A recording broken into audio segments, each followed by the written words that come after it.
Hey guys, welcome to Shinobi Fiction home of the most epic Naruto what if stories. If you want exclusive stories, early access, and bonus content join us on Patreon. Now, let's jump straight into today's adventure. Hey guys, welcome back to the channel. This is a story about what if Naruto has harem with Kyuubi, Hinata, Anko, Fem Haku. Before I start, please support for more amazing content, and do consider subscribing to my channel and share this video with your friends. This is written by Voider and link in description and support writer. Let's start the video. Chapter 1. Meeting. You fail. The verdict kept repeating over and over. Again, I failed again, thought Naruto bitterly. No matter how hard I train, I always fail. The boy Naruto entered his so-called home. It was not much, it was really not his fault. He had tried to care for his apartment, but villagers always broke in and messed it up. So he gave up. He gave up the same way he gave up on being able to buy food, equipment, clothes, and other things. Naruto didn't consider himself a genius, but it was clear that he was only able to buy low-quality, overpriced goods. It was clear that people were out to get him.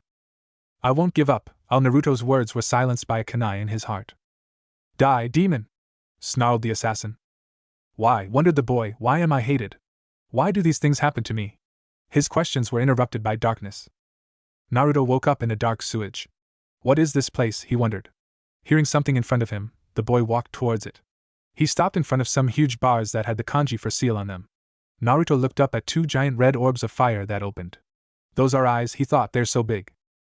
A giant fox head lowered towards him. Greetings, Kit, it said in a surprisingly feminine voice. Hi. Naruto chewed his lower lip in confusion. What is this place? This is going to take some time, Kit. Since you managed to come here, I think I should explain everything. Okay. First, I am the Kyuubi no Kitsune. What? He shouted in surprise. Shut up and listen, Kit, she snarled, making Naruto gulp in fear. You were told that the yondaime killed me, but no mortal is able to kill a demon. Instead, he sealed me inside a newborn baby you. This is why the villagers hate you. They look at the prison and see the prisoner. So this is why they hate me? He asked in a depressed voice. Kit, pull yourself together, said the fox in an annoyed tone. I will not have an angsty, whiny brat as my container, do you understand? Yes, gulped Naruto. You are not guilty of my mistakes. Is that understood? The yondaime actually wanted you to be seen as a hero for keeping me sealed. Me a hero? Yes, foolish of him. Naruto lowered his head in disappointment. Don't bow your head, Kit. I did not mean that you are not worthy of being a hero. I am saying that it was foolish of the fourth to have faith in the village. Immediately after I was sealed, the council voted in favor of killing you. Thanks to the third, you were spared. Since that day, there were numerous attempts on your life. You do not remember most of them. At first, they tried poison, but due to my presence, it was not a problem. Then they sent assassins, but they were stopped in time. And then, there were the beatings from the villagers. I am at the end of my ropes, Kit. I am sick and tired of healing your broken, malnourished body over and over again. Naruto nodded dumbly. Why are you helping me? If you die, I die. You said that no mortal can kill you, said Naruto suspiciously. Ah, yes. If you are killed, I will disappear from this world. I'd rather stay here in prison than go back. Back where? It doesn't matter, Kit. It is enough if you understand that I want you to be as healthy and strong as possible. Okay. I am willing to make a deal with you. I will teach you to the best of my abilities. I will willingly give you part of my power. I will help you accomplish your dreams. All I want in exchange are some creature comforts in this dank cell. I am also able to experience what you feel, through your senses, that is, if you allow it. I want to experience the world outside once in a while, and I want to be indulged from time to time. I'm not going to kill for you, shouted Naruto horrified. Foolish Kit, what need do I have for blood? Are you as foolish as those villagers? I am talking about food, relaxing, a massage or something, running through the forest, simple pleasures of the flesh, maybe reading a nice book. As it is now, I am dying of boredom. What few things I can perceive through your senses is quite unpleasant. You did not have a nice life. I want you to allow opening the connection between us more. This way, I will be able to perfectly feel what you feel. Just think about it. You do not need to decide now. Okay, I'll think about it. But first, I have some questions. Naruto thought that what she asked was not too much. He was actually surprised she didn't ask for more. Go ahead, Kit. Ask me anything. I may not answer some questions, but I promise you this, I will never lie to you. Why did you attack the village? Actually, they attacked first. I was in a long sleep and they attacked me while sleeping. I retaliated in kind. But did you have to keep it up? From what I know from the academy, you had days until you reached the village. Why did you continue the attack? Foolish kid, I am a great demon. They dared to attack me in my den. I only retaliated. As you said, they knew I was coming here. They had enough time to flee. Had they done that, I would have done a little property damage and left. But they dared to attack me again. Do you think I needed days to travel to Konoha? I could have done it in hours. Greater demons are supposed to be viewed as natural disasters, but they dared to stand in my way and I was foolish and got myself in this situation. Naruto thought for a while, thinking carefully over Kyuubi's words. If what she says is true, then she is not as bad as I thought.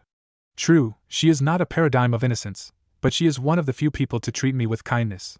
And she appears not to lie, unlike the old man. You said that the village council tried to kill you and that people tried to kill me. How do you know that? I can experience what you experience, though it is very faint. That is why I said I wanted the connection between us to be more powerful. I'll be able to fully feel what you feel. And I'll be able to talk to you while you are awake. If I accept this bargain, how can I be sure you will not betray me somehow? That's a good question. You may not know it, but if a demon swears something, he cannot go back on his word. Again, he said suspiciously, what guarantee do I have? You could be lying. You will just have to take my word for it.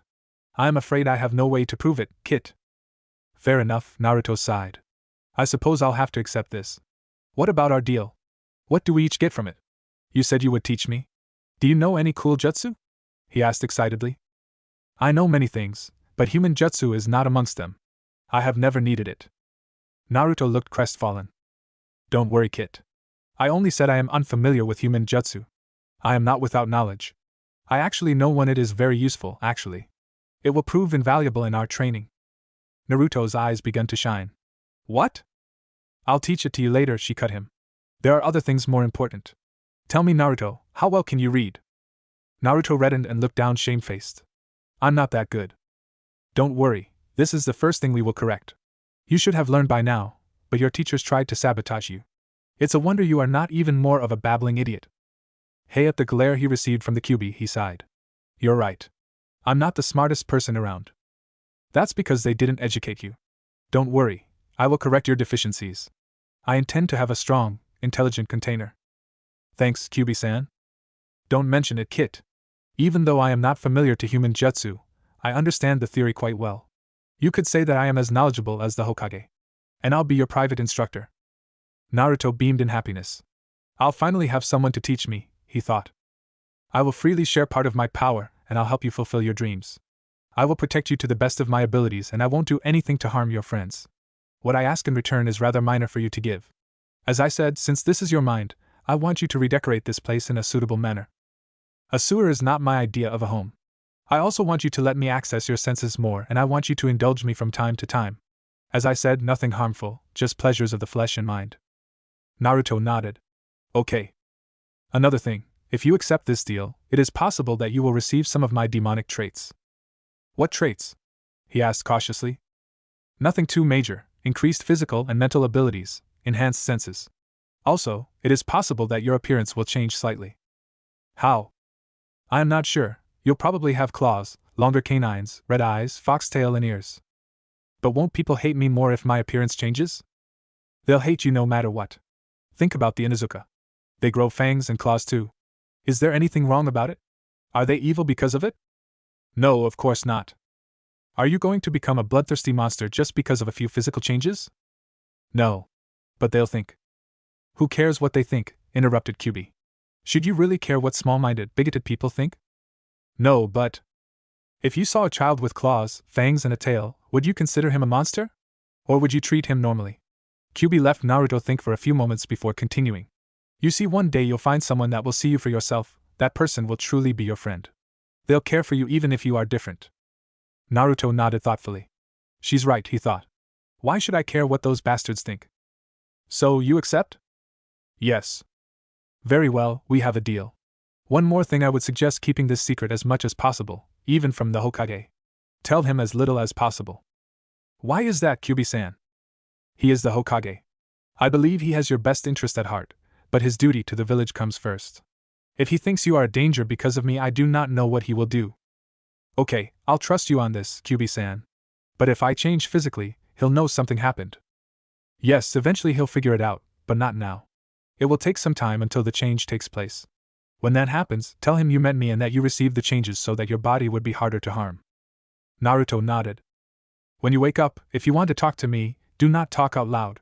I will hear what you are thinking. If the villagers find out you are talking to me, who knows what they'll do? Naruto nodded again. He finally observed red chakra flowing towards him, through the water. What's this? Our deal, Kit. I am giving you a bit of my power, and you are opening your senses to me. Beside an increase in your physical abilities and chakra capacity, your senses will be a few times better. We're about done here. It's time to wake up. Naruto opened his eyes. Sitting in a chair beside the bed, the Hokage was looking tired. How long, old man? 3 days, Naruto. I'm sorry. You said the same thing last time? If there were something I could do, I would. Kit, I have an idea. Naruto looked blankly at the wall for a minute, listening to Kyuubi while ignoring the Hokage. Maybe there is, Naruto finally said. Oh? Did my mom have a house? Why do you ask, Naruto? I want a house. I want a home where I can make sure I won't be killed by assassins. It doesn't matter if it's half collapsed. I just want a place for myself. Sarutobi thought for a few seconds. I should have done this sooner, he thought. This is the least I could do. She did not, but if you want a house, it can be arranged. There is a property. It's a little out of the way and nobody lived there for more than 20 years. You'll have to work a bit if you want it livable. Thanks, old man. Anything else? No. Very well, Naruto. Wait a bit. I'll be back in 15 minutes. Half an hour later, they were in front of a house in the middle of the forest. The property is quite large. You even have a small lake. The house is not in such a good condition. Don't worry. It is perfect. Interrupted Naruto. Thanks, old man, said Naruto happily. The Hokage pulled a scroll and gave it to Naruto. Here, sign this. Naruto signed and started to give it back. Sarutobi shook his head. No. It's yours now. The scroll represents the deed for the house and property. He then gave a bag to Naruto. This is for the house. Repairing the house won't be cheap. Come to my office if you need anything else, said the old man to the shocked Naruto before disappearing in a swirl of leaves. Well, this went well, said Kyuubi. We have a house and money. Let's go shopping. Shopping, he thought, depressed. I know you don't like it. And I know why. That is why you'll transform into someone else. This way, they won't overprice us or give up bad goods. Why didn't I do this until now? You're the best, Kyuubi-san. I know. Now let's go. Naruto transformed into a nondescript brown-haired boy and went to one of the better shinobi store. Oh, hello, how may I help you? Asked the store owner. He's so polite, thought Naruto as he entered the store. Last time I came here, he threw me out. I want some clothes and equipment. Naruto wandered through the store, letting Kyuubi check the clothes. Finally, Kyuubi decided on a black A and B uniform. This is the best kit. It's comfortable, gives good protection, and it would look good on you. Nodding, Naruto dressed in one of the uniforms, and took 3 more spares. We'll need a mask, said Kyuubi. Looking in the mask sections, Naruto's eyes fixed on a black mask. Unlike most A and BU masks that depicted an animal, this one was a blank human face. It did not have a smiling expression, nor a frowning one. It was just blank. This one, Kit. Naruto put the mask to his face, but he did not have any way to make the mask stay on his face. There was no clasp, nothing. Channel some chakra into it, said Kyuubi. Naruto did so and the mask suddenly stayed put. It was as if it was glued to his face. Opening his eyes, Naruto smiled. Wow, I can see through it as if it is transparent. Of course, Kit. If they weren't, A and BU masks would deteriorate vision. If that were so, nobody would wear them. Since they are transparent, they do not impede vision. They make you anonymous and give a small measure of protection. After taking some shuriken and kunai, Naruto paid and left back to his new home. I paid half of what I would have paid if I were in my true form. Yes, Kit. And you have always bought low quality for premium prices. Well, this stops now. I won't let them take advantage of us again. Thank you, Kyuubi-chan. You're welcome, Kit, she responded in a gentle tone. Back at his home, Naruto, in his black uniform, was inspecting the house. Kyuubi-chan, this is going to be a nightmare. It'll take weeks to repair the house. No, it won't. It's time for me to teach you the technique I told you about. Really? What is it? Asked Naruto excitedly. Shadow clone technique. Shadow clone? I'm not that good at clones, said Naruto in a disappointed tone. Of course you aren't. You have too much chakra and too little control. The reason you can't do a normal clone is that it requires so little chakra, so that with your flimsy control, it's impossible. However, the shadow clone technique is within your capabilities. It requires a large amount of chakra, so you should be able to do it. Unlike the regular clone, a shadow clone can fight and think for itself. It's not just an illusion, it creates real clones. The power and chakra is evenly divided among the clones. However, it will dissipate at one hit. 1 hour later, under Kyuubi's tutelage, Naruto managed to make a shadow clone. Very good, Kit. Now tell your clone to scout our surroundings, and then dispel it after 5 minutes. Done, said Naruto. Well? What? He asked. What is strange about this technique?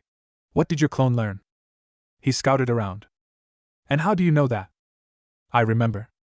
You remember what? Prompted Kyuubi. I remember what it did, but how do I know that? I was here. Very good, Kit.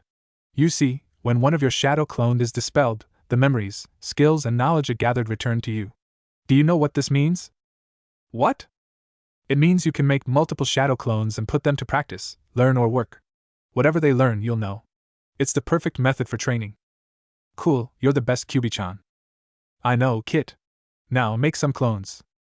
About 50 shadow clones poofed into existence. Give one of the clones some money, and tell it to buy some food. And by food I mean healthy food, not ramen. Is that understood? The rest of them, tell them to clean the house. Naruto did as he was told. And me? You start on physical training. The next day, Naruto woke up refreshed. He created 2 shadow clones to make breakfast while he took a shower. So, what's the plan for today? Asked Naruto after he finished eating his first healthy breakfast. Make 50 clones. Send 40 clones to the public library. Have them transform into someone else. For the next 10 days, their job is to improve your reading skills.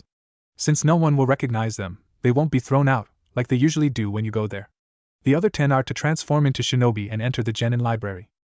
They are to find some exercises for chakra control. And what do I do? What do you think? Physical exercises until you are exhausted. Naruto trained for a few hours, ate, and trained some more. That's enough, Kit. Dispel your clones. A wave of knowledge rushed into Naruto's brain. Finally, blessed unconsciousness came. The next day.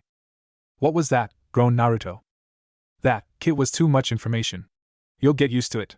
If you were a normal human, the influx of information would have melted your brain. Melted my brain? He asked weakly. Yes, but we share a mental link. The information you gather from your clones, I see it too. Thanks to my awesome mind and the power I gave you, I can sort that information in no time and without harming you. My head is killing me. I need to practice more, that's all. Sorting the memories of a few dozen is not as easy as you think. Okay, so what do I do today? Make as many clones as you can. Shadow clone technique. 300 clones appeared in puffs of smoke. 40 clones to the public library. 10 clones to the genin library. Have them poke around. The rest 250, have them try that tree walking exercise. You get a shower and then eat. After that, physical training. At the end of the day, Naruto dispelled the clones that were training. He barely felt the backlash. Kyuubi-chan? Since the information we got now is more about a skill and instinct, and not about knowledge, it is much easier to sort. Now try to climb a tree. Naruto walked to a tree and walked horizontally on its trunk. He walked up and down without falling. Wow, my clones barely managed to walk halfway and I can walk perfectly. Yes, their partial skill combined into a collective average skill. There is something I don't understand, Kyuubi-chan. I made 250 clones. They managed to climb halfway. But aren't they the same? Since they all performed the same exercise, shouldn't they gain the exact same skill? I mean, if the skill gained by a clone is the same one that was gained by the rest, shouldn't the combined skill be the same as the skill of any clone? That is a good question, Kit. You see, when the clones are formed, they are all the same. However, each of them trains on a different tree. They think in a similar manner at first, but as time passes, they become more and more different. The mind is a very complicated thing. One very small change can alter our way of thinking in a huge way. It's called the butterfly effect. Okay, I kind of understand. Each clone learns different things, and when they are dispelled, we combine them. Yes, also, do you know how you learn a skill like tree walking? Let's put it this way: you gather a lot of data about how much chakra you use and the way you use it in a certain case. Our mind takes all that data and creates rules. It is like a mathematic equation. The more data you have, the better. That is why it doesn't really matter if you are doing the same exercise. Do you understand? I think I do. Good, now let's eat before dispelling the clones from the libraries.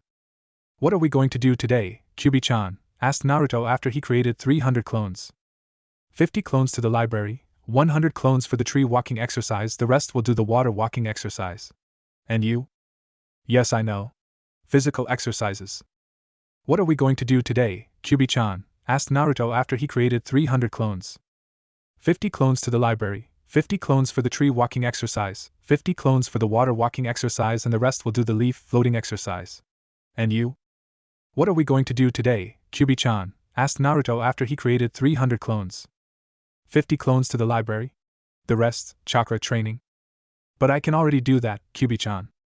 Yes, I know, Kit. However, your chakra control still needs work. After you master these 3 exercises perfectly, we'll do something a little harder. 1 week later, Kyuubi pronounced Naruto as average on his reading skills. Create 400 clones, Kit. Naruto did as he was told and awaited further instructions. Now 50 clones to the public library. Again, he whined. I thought I was done with that. You thought wrong, Kit. Now, as I was saying, 50 clones to the public library. They are to read books that would help us if we wanted to take a job. For example, books on cooking, constructions, hunting, or any other job you can possibly think about. Okay. 50 clones are to go to the Genin library. They are to start reading.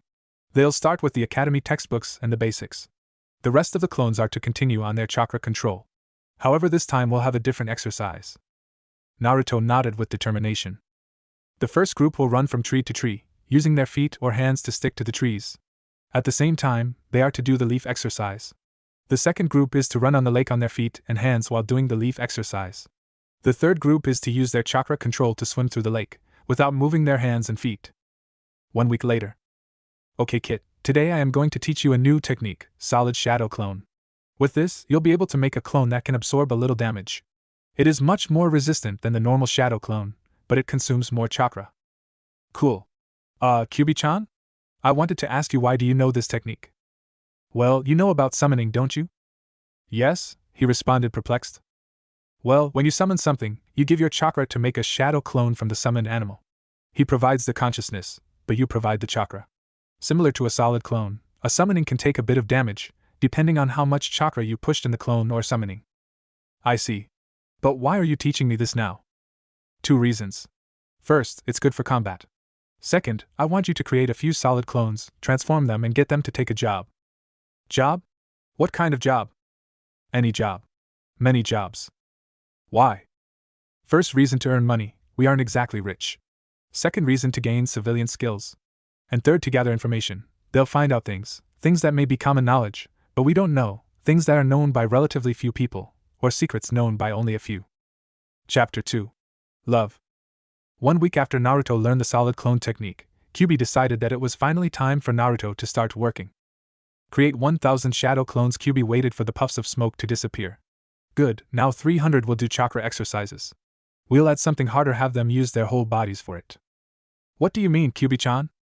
For example, instead of water walking using your feet and hands, do it using only the fingertips or even only one finger. Also, try to use the same technique using other parts of the body, like floating on your back or knees. The same thing for the tree walking exercise, use other parts of your body to stick to the tree. Naruto nodded in determination. Next, 200 clones are to start practicing throwing kunai and shuriken. Do that while standing in one place and while moving and running. When you are in a fight, you can't afford to take aim carefully.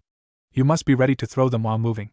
Later, after you become proficient in this skill, we'll use clones to practice against each other. I understand. Next, 100 clones are to go to the libraries. Read anything of interest. I want you to pay special attention to anything about the human anatomy and medical scrolls. Okay, what about the rest? They are to practice transformation, replacement, normal clones, and shadow clone techniques. But I already know them. I know, Kit. But I want you to master them completely. I want you to be able to do them silently, without using seals, without making puffs of smoke, and without wasting any chakra. Now, tell me what advantages you'll get from this.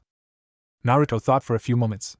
If I master a technique completely, I'll use less chakra, I'll be able to do it faster, and it'll be more powerful. This means I'll be able to do more techniques in battle. Mastering the transformation technique will help me in infiltration missions. Mastering replacement technique would help a lot in battle. If I am in danger or I can't use my hands to use seals, I'll be able to escape. Mastering the clones techniques will allow me to make more clones, and I'll be able to take my enemies by surprise if there are no puffs of smoke to give them away. Very good, Kit. Next, you'll create 100 solid clones. Their mission is to get a job. They will transform into different people, male and female, and get any job they can find. Remember, this is an infiltration mission. That means you will not reveal your true identity. You will construct a persona and delve into it. That means you not start spewing what you're thinking. You'll learn to keep your mouth shut. That especially means that you will under no circumstance start bragging about being the next Hokage or telling them your true identity. Is that understood? Yes, Kyuubi-chan. The next day, Naruto sent his 1,000 clones to their practice. Let's see what we have with our jobs, said Kyuubi. I have 3 clones that were hired as hunters. I have another 3 that work as medicinal herbs gatherers. 5 are working on a farm. 10 are working on a construction site. 4 are working as janitors. 1 is working at the onsen. 3 are working as waitresses, 6 on some stores, 9 that are actually working as apprentices, and another 9 are doing some odd jobs. In total, that makes 53 jobs. I must say I am impressed, Kit. Well, it wasn't that hard. It's easy to get a job if you aren't hated and willing to work long hours on lower pay. Naruko, one of Naruto's female personas, was hired at the onsen. Since her boss found out she had a great deal of medical knowledge, at least in theory, the boss decided to train her in the art of massage. Naruko gladly accepted. She made a mental note for the library clones to search for books on the subject the next day. She hit the jackpot. They found quite a few books and scrolls, some of them very good. Naruto had practiced at home, by creating a few hundred clones, separating them in 2 and having them practice on each other. Needless to say, Naruto gathered a few years of experience in only a few days. Coupled to the increasing theoretical knowledge from the clones that visited the library, or the geeks as Kyuubi called them, and the advice from her boss, Naruko became one of the best masseurs in only a few days. Naruko walked in her private room to see that her next client was Hinata. Oh, hi Hinata-chan. Hinata was Naruko's very first customer. She was also one of the few children that had been kind to Naruto at the academy. She was a shy girl, but very kind and sweet. Naruto liked her. The only thing that bothered Naruto, and Naruko, was that Hinata was even shyer around him than other people. Strangely, the girl behaved around Naruko the master, the same way she behaved around Naruto.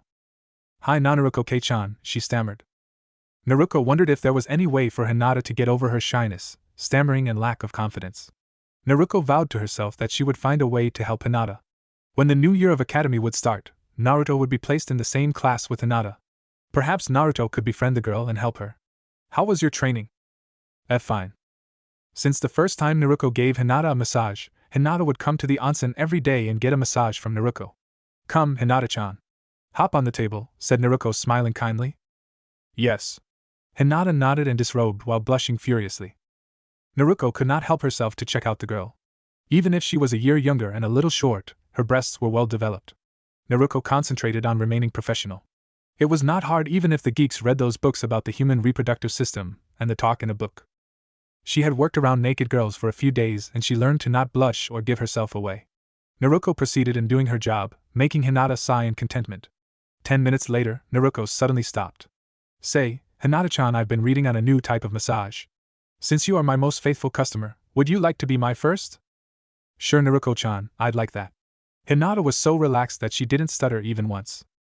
Naruko smiled, gathered chakra in her hands, making them glow a pale pink, and continued to massage Hinata's back. Hinata began to breathe faster. Are you all right, Hinata-chan? Do you want me to stop? No. Don't stop. Continue, please. Naruko shrugged. She must really like it, she thought. Finishing with the back, Naruko proceeded in massaging the legs. When Naruko reached the girl's thighs, Hinata's whole body tensed for a few seconds, and she shuddered before she relaxed completely. Hinata-chan, are you feeling fine? I feel great, Naruko-chan, she replied with a lazy smile. Thank you. You were great. Naruko shrugged mentally. It seems that this new technique was successful. Hinata looked very relaxed. I have to show this to Kyuubi-chan. She really likes my massages. After dispelling the clones, Naruto promptly fell asleep. He woke up in his mental landscape. It had changed drastically. No longer was he surrounded by the darkness of a sewer. Instead, Naruto found himself in a forest. He walked into a clearing and saw a house. It was Kyuubi's prison, and it had the same seal on the door that he saw the first time he met Kyuubi. He entered through the door as if it was insubstantial and headed for the bedroom. He walked in to see a sleeping dark red-headed girl. She had both human and foxy ears. Naruto walked and sat on the edge of the bed and smiled as one of her 9 tails caressed his face. Naruto touched the tail and started to pet it. "Hello, Kit. I didn't expect you here today," she said 5 minutes later, rubbing her eyes from sleep. "I know. I'm here to give you a massage." After their first meeting, Kyuubi changed in her human form. After Naruto started to give massages at the onsen, he began to give them to Kyuubi as well. He did that every time he entered the mental landscape. "Oh? Yeah, Hinata seemed to really like my technique. I thought you might like to try it. Kit, you really have a huge blind spot when it comes to girls. And you even read all about it. It looks like you need some practical lessons," she said with a strange smile. "What do you mean?" "I'll explain later." Kyuubi disrobed and motioned Naruto to start. Naruto smiled and ran his hands through Kyuubi's tails. He then started to rub her back, and Kyuubi smiled in contentment. Naruto began to channel chakra in his hands. "How does it feel?" he asked. "It feels great," she responded, struggling to keep her body under control. In only a few minutes she shuddered and moaned her release. Unlike Hinata, who had her panties and a towel on her rear, Kyuubi was completely naked. What did just happen?" he stammered. Naruto had tried to block it from his mind, but even he realized that his ministrations resulted in something. "That, my dear Naruto-kun," she said in a husky tone, "was an orgasm." "Orgasm?" he squeaked. "Yes." Turning around, Kyuubi grasped Naruto's shoulders and pulled him to her, and gave him a long kiss. Naruto had a frozen expression on his face. Kyuubi smiled softly and hugged him tighter as she burrowed his head between her breasts. "You mean, like in the talk orgasm?" "Yes." "This means we and me and Hinata," he said, horrified. "How can I be so stupid? I'm really sorry." "Sorry for what?" "I really enjoyed it. And I'm sure Hinata enjoyed it as much as I did." Kyuubi rubbed his back, trying to comfort him. Kyuubi grasped his chin and gave him another long kiss. They rolled over and she smiled seductively. She started disrobing him. "Wait. We can't?" "Why?" "I'm 13. "So what? Aren't I too young?" Kyuubi pushed her hands inside his boxers. "It seems you aren't," she grinned. "But..." "No buts, Naruto-kun. You gave me pleasure, now it's my time to return the favor." The next day, a smiling Naruto woke up. He and Kyuubi had returned the favor for hours. Naruto was grinning so much that he felt that nothing could dampen his spirits. For the first time he was happy. He had a good teacher, a person he cared for. Unlike the fake smile he put around the villagers and even the Hokage to hide his true feelings, Naruto truly felt happy, from the bottom of his soul. He walked in the bathroom and froze in front of the mirror. His once blue eyes had turned into red slitted ones. "Are you okay, Naruto-kun?" asked Kyuubi worriedly. "Yes. I'm fine." "You're not upset?" "No, why should I be?" "Your eyes are beautiful, they are the same as yours and I really like them." "Really?" she asked, surprised. "I thought you'd be upset." "A few weeks ago, I would have been. But now, I am glad for them, because they are your eyes. If you keep this up, Naruto-kun, I'll start blushing. After what we did last night, I don't think there is anything that can make you, or me for that matter, blush." "Is that so? Well, I am sure I'll find something," teased Kyuubi. As Kyuubi promised, Kyuubi found something to tease him with. That was Ika Paradise. Naruto was staying under a tree, reading the perverted book. Kyuubi was commenting on the book, and the clones were training. "There's someone spying on us." "Yes, it's Hinata," said Kyuubi. "Hinata? How? I mean, this isn't the first time she spied on me." "At least you figured that much. Tell me, Kit, do you know why she is spying on you?" I have no idea." "Foolish Kit, must I spell everything to you? She likes you. Maybe it's even love." "Really? It actually makes sense," said Naruto thoughtfully, thinking back on past encounters. "So, what do you think about her?" "What do you mean?" "I mean, do you like the girl?" Naruto thought for a few seconds. "It doesn't matter," he finally said. "I already have you." "So what?" "What do you mean, so what? You're my girlfriend, right?" I guess I am, Kit. But what does this have to do with Hinata?" "You're my girlfriend. I'm not going to cheat on you." "Foolish Kit," she laughed, amused. "I am not a human. I do not have human morals. I do not mind taking other mates. After all, you are my container. We deserve the best. I actually want more mates. And Hinata would be a good choice." "Really? So you're telling me to?" "Yes, but only if you like her." "Well, she's nice and kind and really cute. She was always nice to me. She's really smart. And she and Naruto got to be good friends and got to know her a bit. I guess I kind of like her." "I am pleased. We may have a new mate. Kyuubi, I think we are getting ahead of ourselves. I mean, is she here for me? I haven't shown my face outside the house, I always wear my mask, so I don't really think she knows it's me. Perhaps, but perhaps not. Tell me, Kit, what bloodline limit does she have? The Byakugan, answered Naruto. Yes. And what are its powers? It sees on a 360 angle, it can see through solid objects, and it can see chakra. Oh, I see. If she can see chakra, then she knows who I am. My chakra is like my fingerprint. She doesn't need to see my face to know who I am. Very good. What about the clones? Asked Kyuubi. Clones? Oh shit. My clones have my chakra signature. She might know who my clones are. More important, she might know Naruto is my clone. Very good, Kit. Now think about your meetings at the onsen. Even you realize she behaves around Naruto the same way she behaved around you. Does this mean she knows I was giving her massages? That I saw her naked? And she still came back? Not many girls would let a boy do what you did. It must mean she really likes you. I think we just got lucky, Kit, Kyuubi said happily. I have a plan. A few minutes later, Kyuubi finished. Naruto put the book on the ground and got to his feet. Come out, Hinata. I know you're here. Hinata came from behind a tree. Na Naruto-kun. So you know. Hinata nodded. I suppose you know about my clones? Another nod.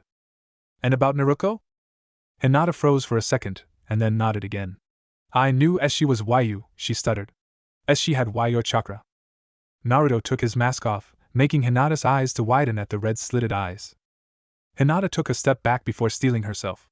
Naruto-kun is not the Kyuubi, she whispered to herself. A normal person would not have heard Hinata's words. Naruto, however, had increased senses thanks to Kyuubi. You know about the Kyuubi? Hinata's whole body froze. Why, yes. How? The Kyuubi was not killed, but sealed inside you. There is a law given by the Hokage. It is forbidden to talk about the truth with anyone that doesn't know. This is why none of our current generation knows the truth. But the villagers talk with each other, in private. I got curious. I wanted to know why they were so mean to you. I activated my Byakugan and saw them talking. I read their lips. Surprisingly, Hinata didn't stutter even once. So you're okay with it? Yes, Naruto-kun. I don't mind. Not even if I talk to her? Her? Yes. The last time someone tried to kill me, she saved me, healed me. Kill you? Yeah, the villagers have been trying to kill me since always. Thanks to her, I managed to stay alive. She healed me when I was injured. She actually isn't that bad. The Kyuubi is a she? Yes, and she's kind of my girlfriend. Oh. Hinata's face fell in disappointment.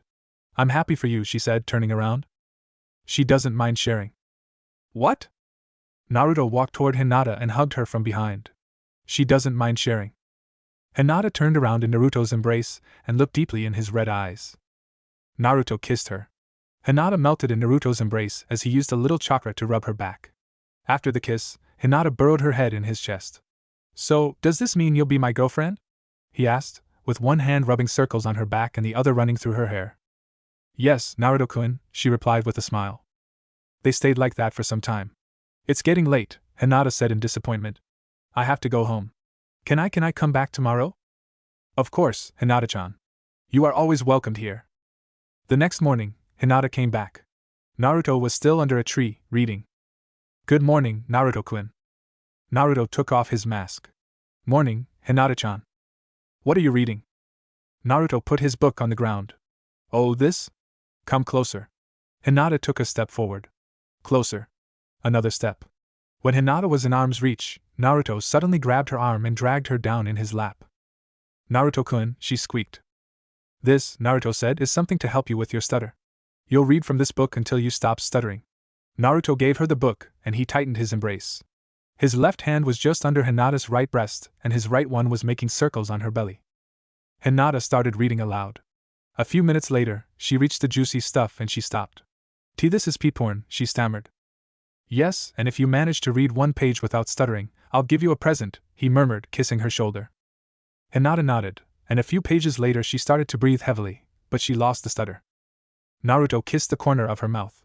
You improved. Naruto kissed her fully on the lips and Hinata moaned. His left hand slipped under her shirt, kneading a breast. Naruto-kun? It's okay. It's time for your reward. Reward?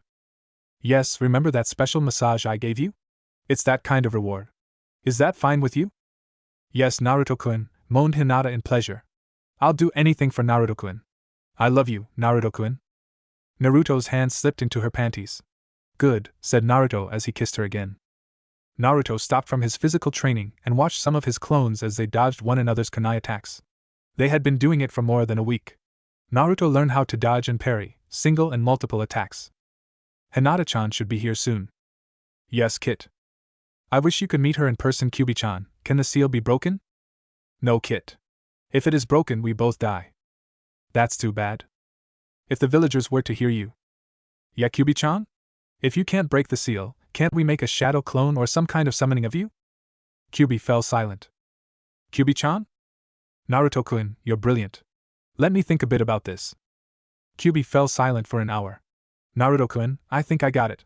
Please make a solid clone. Naruto did as he was told, but instead of a clone of himself, Kyuubi stood in front of him. Did it work? He thought to Kyuubi. Yes, responded the clone. How did you know what I mentally asked? My clones don't know what the original thinks. And I talked to the original you from the seal. But that is because you are a human and I am not. It is called multitasking.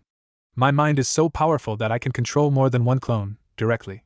That is why, when you are talking to the clone me, you are talking at the same time with the me in the seal.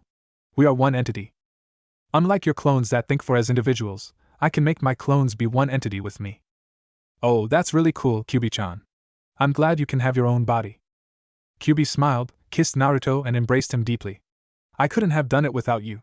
Naruto opened his mouth to protest the praise, but was interrupted. It's true. You gave me the idea and you allowed me to get out. Allowed you? Yes, Naruto-kun. I can only do this because you allowed me to get out. Had you fought against me having the clone, I couldn't have done it. Naruko the waitress smiled at Anko. Having 50 spies in the village made hearing gossip and rumors very easy.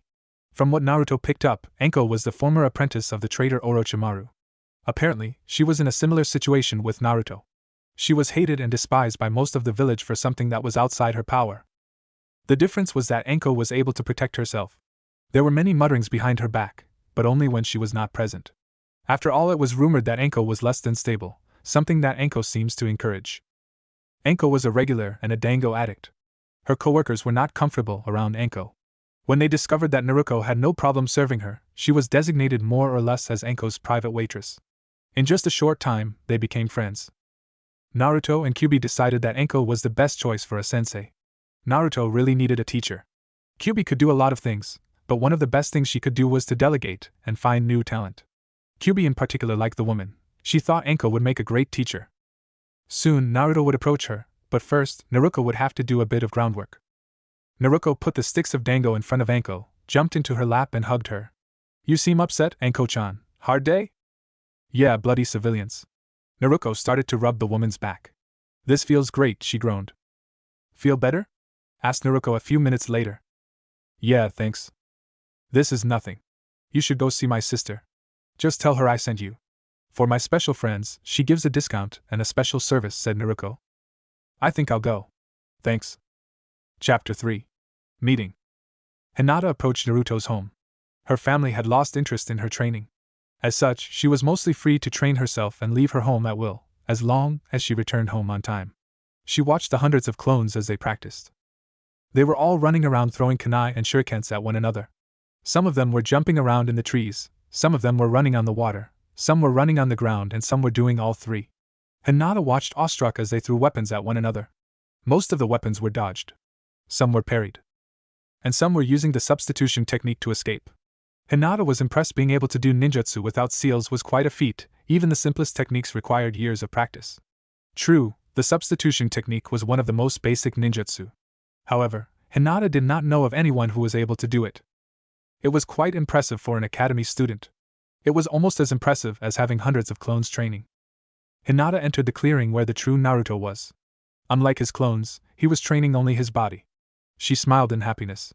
Her smile, however, was cut short. Watching Naruto under a tree was a girl. She looked 16 years old, and had dark red hair. For a moment she thought she was one of Naruto's clones in female form. The girl sensed Hinata and looked at the newcomer. Hinata gasped at the eyes. They were the same as Naruto's red-slit eyes. Somehow Hinata did not think that the girl was Naruto. She had watched many of Naruto's clones. They had different age, gender, height, face, and they all had something in common, besides the chakra signature. The girl was different. For a moment she thought about activating her bloodline, but discarded the idea. It would not be polite. "Hi, Hinata-chan," said Naruto. "Greetings, Hinata-chan," said the girl. Hinata drew a deep breath to calm herself. "Hello, Naruto-kun." She glanced at the girl. If she wasn't Naruto, then there was only one other option. She was the Kyuubi.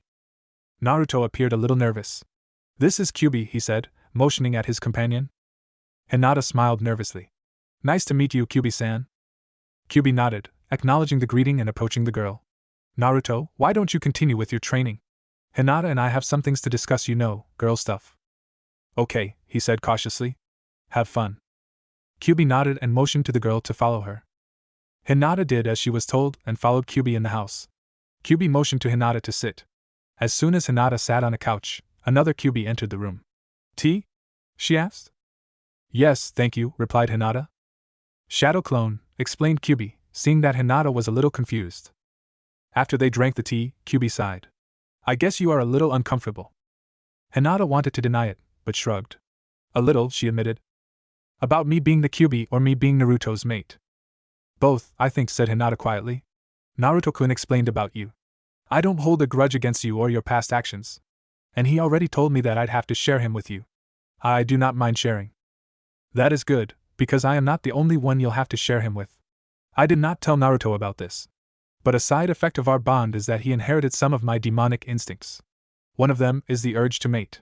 For now, the instinct is almost non-existent. In the future, however, this will change.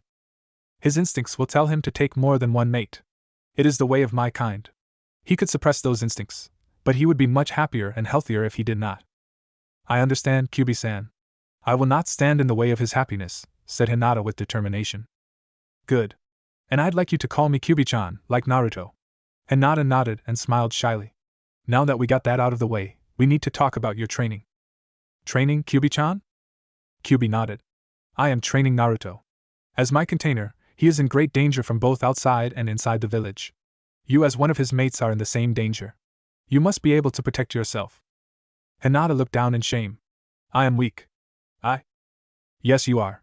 But you are still in the academy, and we will change that in no time. In any case, you are not as unskilled as you think. After all, you can't expect anything else. Your clan barely trains you. Instead of teaching you, they destroy your self-esteem and insult you." How did you know?" "What Naruto knows, I know. You told Naruto that your clan doesn't like you that much." "But I didn't tell him anything else." "Yes, but we have a lot of clones in the village. We got curious about you and we did our research. We found out some things about your clan and you in particular." Kyuubi got up and went next to Hinata, sat down and took her in her lap. "It is hard to get strong when you have no reason and motivation. But that's fine. You got me and Naruto now. We'll help you. We'll help each other." Hinata felt better. For the first time since her mother died, she had someone that cared for her, even if one of them was a demon and the other the demon's container. "We are trying to get a sensei. Until that happens, you and Naruto will spar together. His taijutsu skills are abysmal, but his stamina and recovery rate is excellent." "With me?" "Yes, since Naruto is very good at creating clones, he will need to learn a style that concentrates less on strength and more on speed and accuracy. As such, I insist on your help. Some of your family style moves are much better suited than what little he learned from the academy. Of course, it is not the best choice as he lacks your bloodline limit, but it will help considerably. Naruto will learn a better style, and you'll get some practice. Is that fine with you?" "Of course, I'll do anything to help Naruto-kun." Half an hour later, Hinata and Naruto were preparing to fight each other. "Go ahead, guys. Let's see what you got."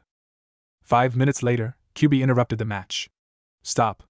Naruto, this isn't a brawl. Use more of your speed. Try to dodge." "I don't want to hurt her," replied Naruto. "She'll heal. Better a little bruised now than dead later." "In any case, you're too slow to hurt her," said Kyuubi. "Hinata, use your Byakugan and the gentle fist. Both of you are holding back. You know how it is, no pain, no gain." "But if I do, I'll seal his Tenketsu points," said Hinata. "I don't want to hurt Naruto-kun." Kyuubi frowned at the answer. "Let's try a little experiment. Hinata, seal one of Naruto's Tenketsu." Seeing that Hinata looked doubtful, Naruto smiled warmly at Hinata. "Don't worry, Hinata-chan. I heal pretty fast. I'll be fine. Don't worry. Trust me." Hinata nodded and did as she was told. She activated her bloodline and her hand flashed forward. Naruto's left hand fell limp. That's interesting, said Kyuubi. Let's see. Hinata gasped as the sealed Tenketsu point glowed red for a second. Naruto lifted his arm as if it was normal. How? It takes hours to recover from a gentle fist strike.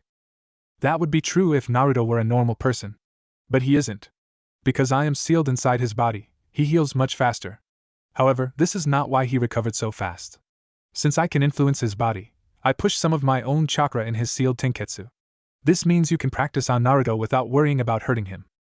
He is the perfect practice dummy for you. Naruto didn't seem to appreciate being called a practice dummy, but kept quiet. Okay, you two. Start practicing and don't hold back. Hinata, as I said, you can't harm Naruto. And Naruto, you are too slow for Hinata. This means you can both go all out without worrying. At the moment, you are the perfect sparring partners. Hinata and Naruto nodded seriously and launched themselves at each other. A few hours later, Kyuubi interrupted Hinata and Naruto's sparring for the last time. That's enough for today. If we continue like this, you'll both progress very fast. Hinata collapsed to the ground, breathing heavily.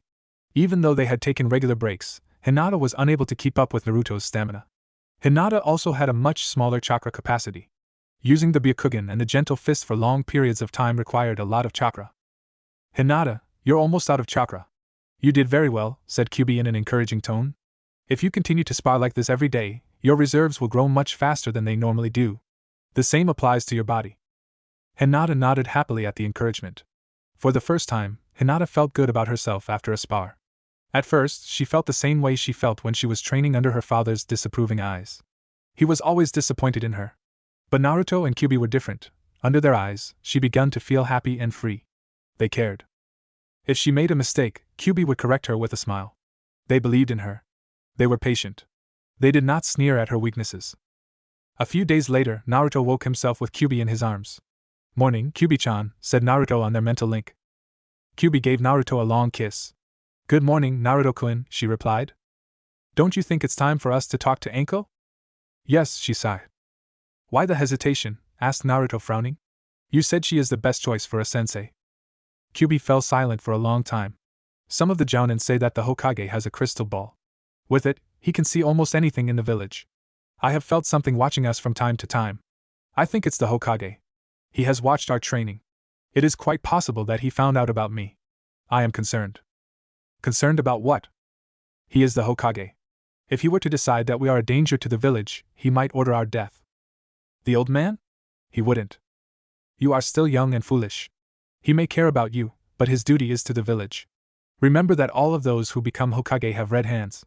Do not be fooled by the grandfatherly face. He is a ninja and he has killed many. Some of those were innocents sacrificed for the greater good or for profit. We must move carefully while we do not know what the Hokage thinks, and while we are vulnerable. If we did not need the resources of the village to get stronger, and you were inclined to leave, I would have tried to convince you to run away. Alas, that is not the case. I had thought he would have made a move, that he would have questioned us. Since that is not the case, he is still observing us. I do not want to move too quickly. I do not want us to seem too threatening. So what are we going to do? I hope that the third would have reacted in some way. He must know that something happened with you. He must suspect that we made some sort of contact. I wanted to wait on Anko until we spoke to him. Since he didn't, I conclude that he is not too concerned. As Anko is a jounin, she will most likely inform the Hokage if we approach her. That is why I am concerned. If she thinks we are a risk, she will inform the Hokage. It is very important for you to make a good impression on her. She is not liked by the villagers and most of the ninja, but the third seems to trust her. Her opinion will carry a lot, and if he doesn't talk to us first, she'll be the best source of information for the Hokage. It is very important for her to think well of us. Kyuubi, are you sure about this? Asked Naruto. This was a special day. As such, the true Naruto transformed in Naruto and went to her daily job at the onsen. Yes, I am quite sure. But you said we should be careful about approaching her. This isn't careful. She is going to hurt me. This isn't a good plan. Kyuubi rolled her metaphoric eyes. Don't worry, Naruto-chan. I have everything planned out. Later that day, Naruto's next client came. Anko-chan, it is good to see you. Lately you come by every day. You must be very stressed out. Anko grinned seductively. I just love your touch, she said, advancing towards Naruto. 2 steps away from Naruto, she threw her bathrobe away. Like what you see? She asked in a breathy voice. Of course, Anko-chan. You are very beautiful, Naruto replied, taking in the naked sight. Damn, you're no fun, Naruto-chan. At first you were unable to look at me without blushing, and now damn. Teasing you was the most fun I had. But now you don't even blink, she pouted. Am I losing my touch? Of course not, Anko-chan. I just got used to you. Don't worry. Now sit. Anko nodded and lied down on the table. Naruto proceeded with her job, making Anko groan. You know, this is great. You're the next best thing to Dango. You mean food is better than me? I'm disappointed, Anko-chan. Let me show you something. I'll prove I'm the best. Naruto's hands began to glow pink, and she started to gently rub Anko's back. Oh gods, moaned Anko. Minutes later, Anko was a puddle of quivering flesh. So, am I better than Dango? Asked Naruto. Yes, you are. That was incredible. I know. My girlfriend has the same opinion. Your girlfriend? Won't she be upset about this? No, she's okay with sharing. Huh. So, who is she? Do I know the lucky girl? I doubt it. She's an academy student. I don't think you ever met her. Your girlfriend is in the academy? Aren't you a little old for that? Not at all. I'm just a year older than her. I'll be in the same class with her this year. Anko turned her head towards Naruto and frowned in suspicion. You can't be that young. You are at least 16. Ah well, Naruto smiled nervously. I'm kind of disguised. Anko sat up and peered closely at Naruto. You aren't under a transformation technique. Not exactly, replied Naruto. Naruto was never good at ninjutsu. Before he met Kyuubi, he was never able to do a normal clone. That was because it required too little chakra and too much control. The same thing could have been said about the transformation technique. It was more of a genjutsu than a ninjutsu. However, Naruto was unaware of the distinction. He thought that he could actually physically transform in a different being or object. Due to Kyuubi's special abilities, Naruto was able to do the impossible for a normal human. He was able to physically transform into someone or something else. The only technique he was able to do was the replacement, since it did not require precise chakra control. Of course, that all changed after he met Kyuubi. Thanks to her, Naruto was able to read and understand the theory behind the techniques. He was also able to learn chakra control to perform the transformation and clone techniques as they were taught in the academy. Anko peered closer at Naruto.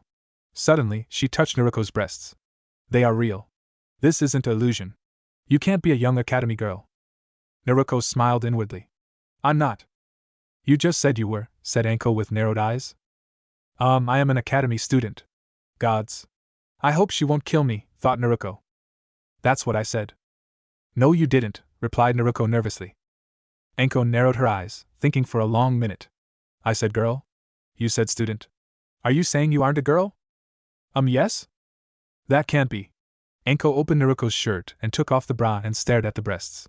Those are real, she declared. Naruto, are you making fun of me? She asked dangerously. No, Anko-chan. This is my female form. Female form? Does this mean you have a male form? Yes. I don't believe that. Show me, she ordered. Naruto nodded. Suddenly, instead of a girl, a boy was in front of Anko. Hi, I'm Uzumaki Naruto. Anko's eyes bulged out. She started to touch him. This can't be. You are a boy. Anko brought her hands together. Kai. Nothing happened. It isn't a genjutsu. You really are a boy. Yeah, responded the blonde blue-eyed boy. In the weeks following Naruto's meeting with Kyuubi, Naruto had grown considerably. He was no longer a little runt. Thanks to eating healthy and not starving, coupled to the new connection with Kyuubi, Naruto grew to a height normal to his age group. Wait a minute. If you are a boy, you've seen me naked. Shit, thought Naruto. She's going to kill me now. Calm down, Naruto. I told you I planned this. Trust me, said Kyuubi. Yeah. Sorry about that. Anko remained silent for a few long moments, and then she grinned wickedly. Well, so young and such a pervert. Did you enjoy staring at naked girls? Did you enjoy rubbing your hands on their hot naked bodies? That's not why I did this. Unconsciously, Naruto's eyes glanced on Anko's full breasts. That doesn't mean you didn't enjoy it. Anko took Naruto in her arms, placing his head between her breasts. Does it? Sorry. Wow, you're so cute when you're embarrassed. You're not mad? Asked a shocked Naruto. Nah, actually this is quite amusing, laughed Anko. I didn't have this much fun in years. Anko sat on the table with Naruto in her lap. So, why did you do all this? Wait a minute. I know about you. You don't have any relatives, But that girl from the dango shop said she's your sister. It's a long story. I have all the time in the world, Naruto-chan, she laughed. Well, most people hate me for some reason. In the academy, the teacher refused to teach me. I learned how to read on my own, but I was not that good since I had to pick up the skill on my own, without reading materials. Most stores don't sell me things, so I couldn't even buy a book. Because the teachers didn't like me, they sabotaged me and tried to teach me as little as possible. I failed the academy exam twice. I couldn't make clones, so I failed. Because my chakra reserves are very large, my control was very bad. No one ever told me what to do, and because I'm not allowed in the library, I didn't know about chakra control exercises. You say that as if now you don't have those problems anymore. Yeah, after I failed the exam, someone tried to kill me again. When I woke up, Old Man Hokage gave me a new home that is kind of isolated. I learned the shadow clone technique from a friend and got some advice. After that day, my life changed.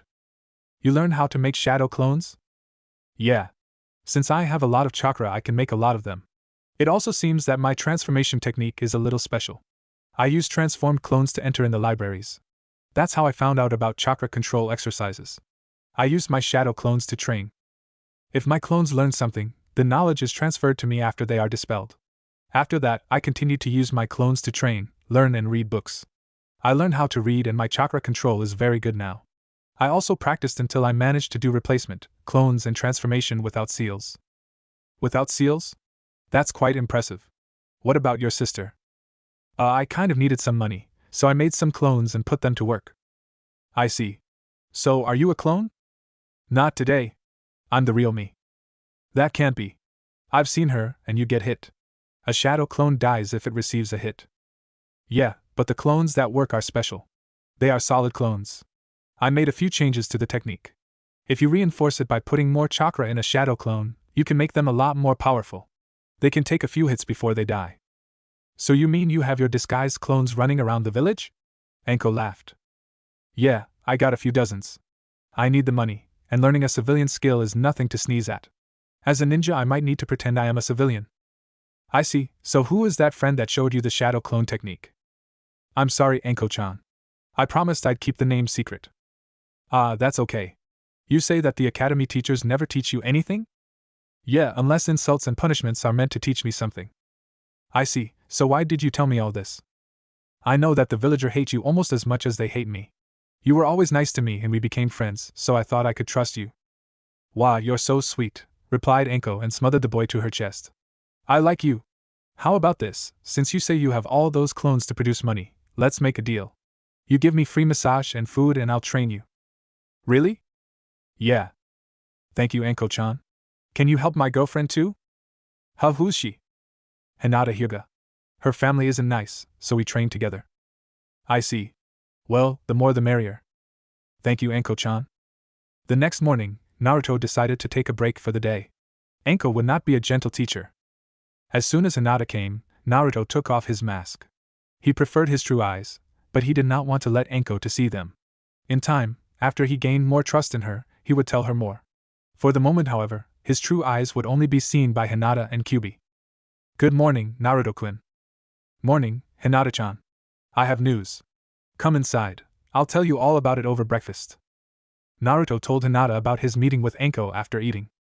That is great, Hinata said excitedly. The next day, Anko came by Naruto's house for their first day of training. After some quick introductions, Anko decided to begin. So, you Naruto, what can you do? I know the 3 academy ninjutsus and the shadow clone. I can do the without seals. I suck at genjutsu and my taijutsu isn't very good. I progressed a bit thanks to Hinata-chan. My weapon throwing abilities are good. I have a lot of chakra and my chakra control is pretty good. Okay. What about you, Hinata? I only know the academy basic ninjutsu and my family style. Due to my bloodline, I can see through almost any genjutsu. My taijutsu skills are better than average. I am average with weapons. I do not have a lot of chakra, but my control is almost perfect. Anko nodded in satisfaction. Okay, you two. Why don't you two have a friendly spar? Naruto and Hinata nodded and launched themselves in the fight. Half an hour later, Anko stopped them. That's acceptable for wet behind the ears academy students. You'll have to do better. After they rested for a bit, Anko decided to test them further. Okay guys, now it is me against you two. You can use anything you want. Come seriously at me. Try to at least land a blow. Naruto and Hinata nodded and sped into the forest. Naruto made 30 clones and sent them at Anko to test her. They engaged her in taijutsu. Anko killed them all, but barely moved. Naruto sent another wave of clones. This time, they surrounded Anko and started throwing kunais at her. Anko dodged and caught a kunai in each hand. The clones fired kunais again. Anko rushed the clones, while parrying the weapons thrown at her. She passed by them, making only one slash. Soon all the clones were dead. Naruto made 60 shadow clones and 10 solid clones and attacked Anko. Hinata was right behind Naruto. They began to attack. Naruto, Hinata and the solid clones were attacking hand to hand, and the shadow clones kept their distance, occasionally throwing a kunai at Anko. Anko waved through their attacks, never being hit, but always hitting something. She made a clone of herself who rushed the shadow clones that were attacking from the distance. Naruto and Hinata tried to move faster, but it was impossible to land a hit on the special jounin. In the end, Naruto and Hinata collapsed on the ground, exhausted. Anko wasn't even breathing hard. That was fun. Hinata, your greatest strength should be your speed, but you are not fast enough. You also lack stamina and chakra capacity. We'll concentrate on that. Also, using only your formal family style isn't good enough, it has some weaknesses. My style is similar enough that you can incorporate some of it in your personal style. Yes, Anko-sensei. Naruto, you have a lot of stamina and chakra, but you don't know how to use them. You can make a lot of clones, but they are useless as you are now. Since clones are so fragile, even your solid clones, you need to concentrate on your speed and combat style. I'll teach you mine. It's fast, precise, brutal and deadly. No flashy and flowery movements. The way you move now, you are brawling. Using my style, you'll learn how to incapacitate or kill in one movement, similar to Hinata's style. If she would have hit me even once, she would have weakened me considerably. However, if you hit me, it's nothing, just a little pain, but no damage. Also, since you have a lot of chakra and you can use shadow clones to learn new things, I'll teach you some techniques that work very good with your shadow clones. I want you to practice them until you are as proficient as you are with your clone technique. Normally, this would take years, but thanks to your special learning technique, you should be able to master them in a few weeks. Yes, Anko-sensei. Chapter 4. Training. The next day, Anko returned to Naruto's home. He prepared a large and healthy breakfast for Anko and himself. After they finished eating, they went outside to wait for Hinata. Good morning, Naruto-kun, Anko-sensei, Hinata said when she arrived. Good morning, Hinata-chan, Naruto greeted her with a smile. Anko nodded at the greeting. Morning, Hinata, now that we are all here, it's time for training. Today, you will continue sparring. Anko looked at Naruto. Since you can make so many clones, your clones can learn 2 new techniques while you and Hinata train. The first is Anko drew a kunai and launched it at a tree, and then she made a few hand signs. Shuriken shadow technique, she shouted. Dozens of shurikens came into existence. Some of them hit the tree and others flew past it, hitting other trees. Wow, that was impressive, said Naruto. You haven't seen anything, Anko grinned and did a hand sign. Shadow clone technique. Another Anko came into existence. She walked towards the lake and stopped in its center. A few seconds later, she exploded. I'm going to learn that, Naruto said, impressed by the explosion. Yes. How many shadow clones can you make for training? I can make 1,000. Impressive. You will make 500 shadow clones to practice the shuriken shadow technique and 500 that will practice the exploding clone technique. Yes, Anko-sensei. The exploding clone technique is a suicide-type technique that allows you to use the chakra from your clone to form a powerful explosion. After Anko explained to Naruto how to perform the 2 new techniques, he created his clones and sent them training. After that, he and Hinata sparred for the rest of the day. From time to time, Anko stopped them and corrected their moves. By the end of the day, Naruto's clones managed to learn both techniques Anko showed to him. Let's stop for today, Anko told her 2 new students. Yes, Anko-sensei, Naruto and Hinata answered in unison. Naruto, dispel your clones and show me what you learned. Yes, Anko-sensei. Naruto gave the command to his clones to dispel. I think I got it, he said with a grin. Naruto barely felt a twinge of dizziness at the 500 clones that dumped their memories into him. Kyuubi had become quite proficient at processing the information received from his clone training. The 500 clones that were supposed to learn the exploding clone technique had already completed their training in an exploding exam. Really?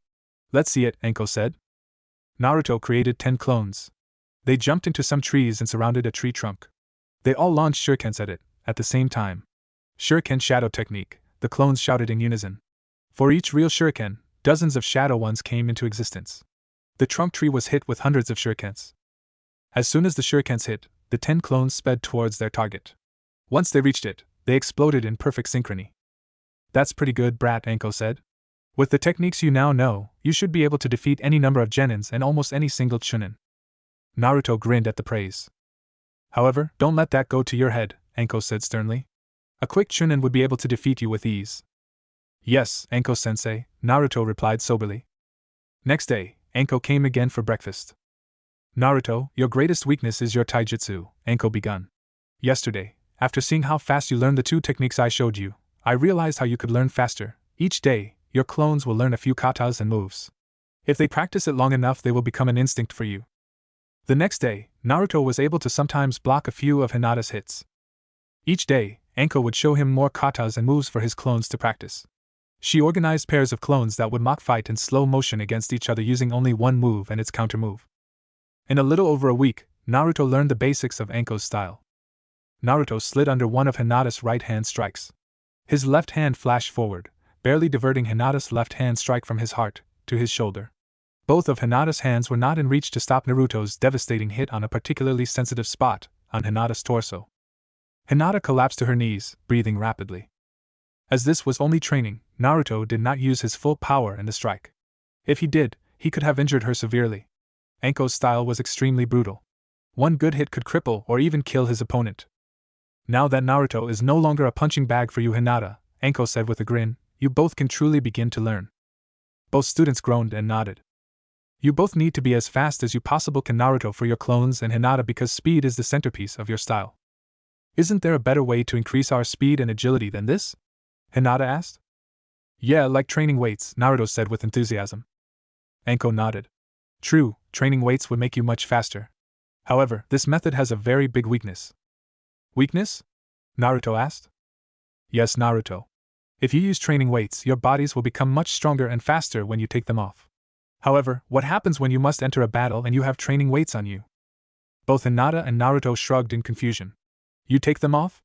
Naruto ventured. Yes, Anko nodded. You take them off. But will the enemy not attack while you do? Even if you can release them instantly, there is another, bigger problem. What problem? When you take them off, your mind will become confused. It would be like you were having a different body. Your mind will need time to get accustomed to the new weight. Even if you have the time, you will never get top performance from it since your mind is accustomed to having a heavier body. You will win speed and strength, but you will lose something almost as important as your agility. You will lose precision. Naruto and Hinata nodded in understanding. Both my style and the gentle fist need precision and complete control over the body almost as much as they need speed. There is also the fact that you guys already train a lot. Weighting your body as well is too much for your young bodies. Because of that, training weights are out of the question. Understood? Yes, Anko-sensei, Hinata and Naruto answered. Besides that, Kyuubi cut over Naruto's disappointment. Training weights would do little for you. Why is that, Kyuubi-chan? Naruto asked. Since we first talked, I have been repairing your body and getting it to perfect condition. You don't need training weights when you have me molding your body into the perfect form for your age. I see, Naruto said with a mental grin. Thank you, Kyuubi-chan. The two young students continued to spar, with Anko giving them instructions and correcting them from time to time. A week before the academy started, the Hokage visited the scene Naruto and Hinata practiced under Anko. Hinata and Naruto stopped and turned towards the old man. Naruto, Hinata, Anko-san, good morning. Hokage-sama. The three bowed slightly to the old man and Sarutobi raised an eyebrow when he saw how polite Naruto was behaving.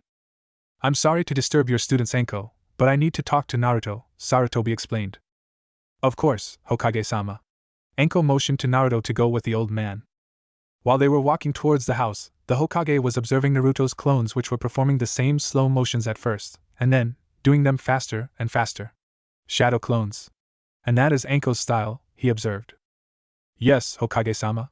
Anko-sensei was kind enough to teach it to me and Hinata, Naruto replied. And the shadow clones? Where did you learn that? That's a forbidden advanced technique.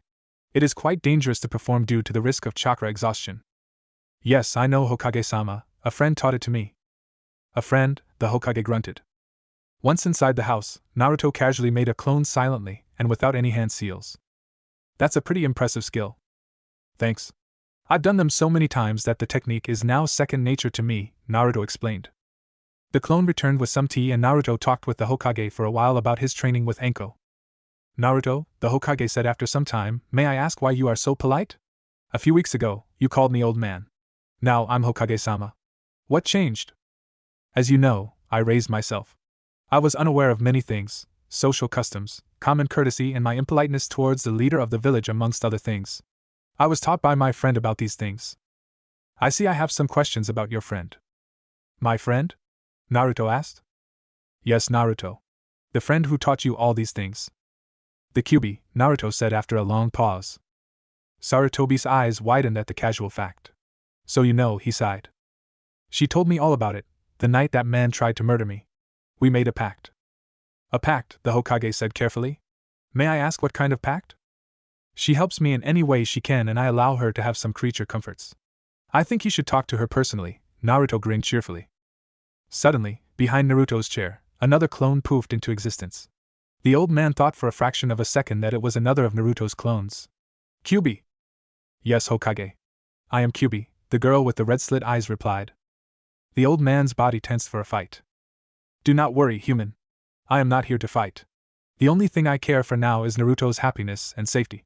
I have no desire to take revenge on you or your village. And even if I were, I am not capable of hurting you. I am only a clone and I can only come into existence if Naruto allows it. Is that true, Naruto? Yes. I am in complete control of her ability to manifest, Naruto replied. Naruto the Hokage started to say carefully. You cannot trust her. She is a demon. The demon sat casually in the chair next to Naruto. What is that supposed to mean, human? You are a malevolent Biju. Sarutobi turned towards Naruto. They are dangerous creatures. She is responsible for the disaster that befell your... My what? Naruto silently wondered. Our village over a decade ago, the Hokage continued. She killed many of our people. How quick you are to point the finger, ninja of Konoha, Kyuubi replied. You, who murder the innocent for gold. Had your ninja not tried to bind me to their will, this would not have happened. Bind you? Indeed. That's not possible. You're lying, the Hokage said angrily. I assure you, I am speaking the truth, Kyuubi replied. That can't be. I would have known. Perhaps the fourth kept it secret. The Yondaime? Sarutobi shook his head. No. He would never have done such a thing. Perhaps, but you could be wrong. Kyuubi shrugged. Perhaps it was a rogue faction of your village. It might even be that those who attacked me were only pretending to be Konoha ninja. However, I doubt it. After their failed attempt, they retreated to Konoha. I see. Is this why you attacked the village? Kyuubi nodded. Such offense demanded retribution. So all that death and destruction was because you felt offended? The Hokage asked incredulously. Is this not the same thing you do? If an enemy village attacks you or something under your responsibility, do you not extract retribution? You should be thankful that I gave your village the kindness that put me in this situation. Kindness? The old man asked bitterly. You call your rampage kindness? Do you have any idea how many died? Foolish human, the responsibility for their deaths belongs only to the village leader, the Yondaime. Blame him, not me. What? The old man said, outraged. He died for this village, he was a hero. He was a fool, Kyuubi sneered. Kyuubi-chan? Are you sure this is wise? Naruto silently asked her. Are you not too aggressive? No. This is the perfect way to deal with him. What? The Hokage was seething. I will not have you insulting him. Tell me, human. If you have a house on the bank of a river and you know that it will flood in 3 days, what do you do? The Hokage was taken by surprise by the strange question and he calmed down, pondering the strange question. He decided to answer it. I take my possessions and family and climb to a high location. And if you know a great demon will arrive into your village in 3 days, what do you do? Tell me, human, why did you fight? I gave you plenty of time to flee, but you did not heed my warning. Your foolish villagers were still inside the village. Your ninja were protecting the walls. What were they protecting? The people or the property? They were protecting our home. Homes can be rebuilt. What did you think?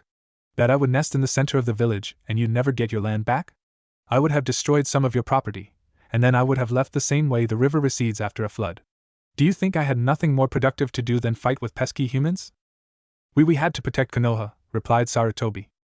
If you say so, I will speak of it no more. That is the past, and the past cannot be changed. We should speak of the present and the future. Yes, the Hokage nodded thoughtfully. Kyuubi narrowed her eyes. I wish to speak of Naruto-kun's abusive treatment. An abuse he received from your entire village. That's not true. Not all the villagers are like that, the Hokage protested weakly. Yes, you are correct. Not all. The owner of the ramen stand and his daughter were always kind to Naruto. Hinata is a good friend and Anko is a good sensei. You have also helped Naruto on some occasions. There are some that are, shall we say, neutral towards Naruto, but that's all. They do not harm him, but they never tried to help or protect him. This is the extremely small minority. The rest of your villagers take any chance they can to harm or belittle him. From the day I was sealed inside Naruto, I had to cure him of poisons. I had to heal the injuries produced by bullying from other children, the abuse of the adults, and the wounds of those who would injure or kill him. I had to correct the ravages of hunger and insufficient food. I will no longer tolerate such abuse. Do I make myself clear? She snarled at the silent old man. I always tried to protect Naruto, Sarutobi said. You failed. I know. I am sorry, Naruto. It's okay, old man, Naruto said with a smile. I know you always tried to protect me. Thank you, Naruto. That means a lot to me. You don't have to worry about me so much now. When I venture in the village, I go in disguise, so I'm safe and they don't overcharge me. The Hokage winced at Naruto's words. I'm also learning a lot from Anko-sensei so I can protect myself. And Kyuubi-chan makes me eat healthy food every day. I am glad for that, Sarutobi said with a smile. Before I go, may I see your seal? It is located on your belly. Naruto nodded and showed the seal to the old man. The Hokage looked deeply at it for a few seconds and nodded. The seal is unchanged. Naruto, I must ask you to not reveal you can talk to Kyuubi and her ability to manifest to anyone besides people you have the utmost trust. If you do, you would put yourself in grave danger. Do you understand? Of course, Hokage-sama. Good. Now I will take my leave, the Hokage said. I still have a lot of paperwork to sign. Good day, Naruto, Kyuubi-san. Hokage-sama. That went surprisingly well, Naruto said. Yes, Kyuubi agreed. I believe the Hokage will continue to protect you, but he will have Anko keep an eye on you. And you? Naruto asked. And me. I think I managed to convince him I meant no great harm to the village. Until now, he thought I was some kind of mindless, bloodthirsty monster bent on slaughtering his village. Anko left earlier that day, and Naruto prepared dinner for 3. While they ate, Naruto and Kyuubi told Hinata about their conversation with the Hokage. They retired in the bedroom and Naruto took Hinata in his arms and gave her a little kiss on her shoulder. On Hinata's other side was Kyuubi. Do you think the old man will tell Anko about you, Kyuubi? Yes, but we will see tomorrow, Kyuubi replied. And will they not try to harm you? Hinata asked. I do not think so, Kyuubi answered. Before now, the Hokage thought of me as an unreasonable monster. Now, he thinks there is a good chance I have no intention to harm his village if I am not provoked. He also saw the seal. He doesn't consider us too dangerous. I won't let them harm you, Hinata vowed. Kyuubi smiled and gently kissed the girl. I know, my dear. We protect each other. Kyuubi kissed the girl again and hugged her hard. You belong to me and I belong to you. I will always protect you. Hinata relaxed in the double embrace and fell asleep for a short, but blissful hour. When she woke up, she would have to leave her home and go back to her clan's home. How she wished she was free of that place, to fall asleep in their arms, to wake in their embrace. Every day. Forever. I love you, she whispered as she fell asleep. The next day, Anko came to breakfast as usual. Unlike most time, however, she was quiet and pensive. Anko-sensei? Naruto asked, is something wrong? I had an interesting talk with the Hokage yesterday, she said slowly. When I first started to train you, I informed him about it. I also told him of your academy teacher's behavior. He said that he was aware of it in some minor part, but that he could not do too much about it. He seemed to be glad I was going to train you. Anko paused for a few long moments. As I was saying, we had another long talk yesterday. He told me of his conversation with her, the Kyuubi. May I see her? Of course, Anko-sensei. Kyuubi materialized next to Naruto. Greetings, Anko-san. Kyuubi, Anko nodded at the apparition. You told the Hokage you have no intention to take revenge on the village and that you want to protect Naruto. Indeed. Can you prove that? Anko challenged. I cannot. However, that does not matter. The fact is that the seal is not broken, and I see no way to break it. It appears I am imprisoned inside Naruto for eternity. I do not see any way to break my prison and gain my freedom. Anko nodded. The Hokage said that the seal is intact. But you can still take control of him for a short time, or you can influence him. Influence him? Kyuubi inquired. To do what? For what reason? Anko just stared at Kyuubi. You think I have nothing better to do than kill pesky humans? Kyuubi replied. What would I have to gain? You are a demon, Anko said slowly, as if she was talking to a small child. I do not contest the fact that my kind can be a little aggressive when angered, or even that we indulge on acts of wanton destruction on occasion.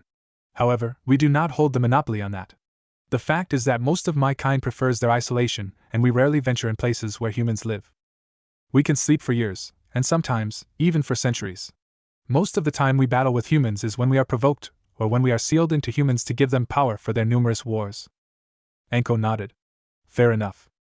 Just then, the door opened and Hinata stepped through it. She looked questioningly at Kyuubi as if to ask her what was going on. Anko, however, mistook the look. Hello, Hinata. This is Anko floundered, trying to find a name and explanation for the strange red slit-eyed girl sitting in Naruto's kitchen. Kyuubi, Hinata said. You knew? Anko gasped, surprised by the admission. I've known for quite a long time. And you're not scared? Hinata asked. Yes. Of course not, Hinata nonchalantly said. Why should I? Well, she is a demon. Hinata's eyes narrowed dangerously. So what? She had finally found two people she loved and who loved her back. She did not care that they were a demon and her vessel. They loved her, and that was all that mattered. The Hinata of a few weeks ago wouldn't have recognized the new Hinata. Gone was her constant stuttering. She was still shy, but she no longer cowered in front of her family. She no longer let their scoffs, sneers and ridicule bother her because Naruto and Kyuubi were there for her. She would protect them even from Anko, who could kick both her and Naruto's butts with ease. Hinata's stance subtly shifted into an offensive one. Anko saw it and raised an eyebrow. Relax, Hinata. Both the Hokage and I do not think there is any immediate threat. So you have no problem with us and me specifically? Kyuubi asked. No, from what I heard from you, what the Hokage said when you talked with him and the way you helped Naruto, you're not that bad. Anko stopped for a moment and looked into the distance. I wish I had someone like you guys after Orochimaru, she muttered under her breath, thinking Naruto, Hinata and Kyuubi did not hear her. It would have been nice to have such friends. Naruto and Kyuubi, however, heard her, courtesy to their enhanced senses. Move your butts, my precious students. Time for training, Anko suddenly said with a cheerful smile. Kyuubi-san, would you mind coming? From what I understand, you are Naruto's mysterious friend that helped him so much. I think your input will be valuable. Of course, Anko-san. The day before Naruto and Hinata's first day at the academy, after Anko left, Kyuubi decided to teach them a cool technique. So what are you going to teach us? Naruto asked the red-haired girl. Kyuubi summoned into existence a scroll and opened it. This is the Fox summoning contract. You must sign it in your blood. Naruto and Hinata bit their thumbs and signed the scroll. Kyuubi took the scroll back and it vanished. She showed them the hand signs for summoning, and they began to practice. Some time later, both Hinata and Naruto managed to summon two small baby foxes. They're so cute, Hinata gushed. Yes, why don't you dispel them for now, Kyuubi said rapidly. You can go back, Naruto said to his summon. Hinata, too, dismissed her summon, though with a little reluctance. I want you to practice this technique, especially you, Naruto. With your reserves, you can even summon the boss if you get some practice. Also, just like any other technique, the more experienced you are, the less chakra you expend. Kyuubi-chan, won't the fox summons get upset if I summon them too much? Of course not, Naruto-kun. The more powerful and older ones might get irritated if you do, but they're a special case. The younger ones will always welcome the chance to get summoned.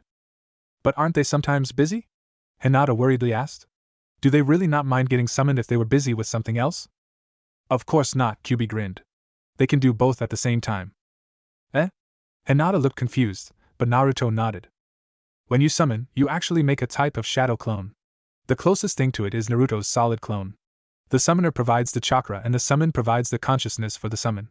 When it is dispelled, the summon's memory is returned to its source, the same as Naruto's clones. Younger summons especially enjoy the experiences they have in this realm. So you see, you don't have to worry about summoning them too often. One thing I want you to do is to summon them every day and put them to guard the property. That doesn't sound like fun, Hinata observed. I can see them coming here for adventures or for having fun, but I can't really see them doing something as boring as guard duty. Kyuubi nodded and smiled. That is true. However, since Naruto has so many jobs, he can afford buying them food. I assure you that such mutually beneficial relationships are highly prized by most summons. Chapter 5. Academy. Naruto and Hinata arrived the first day of academy at the same time.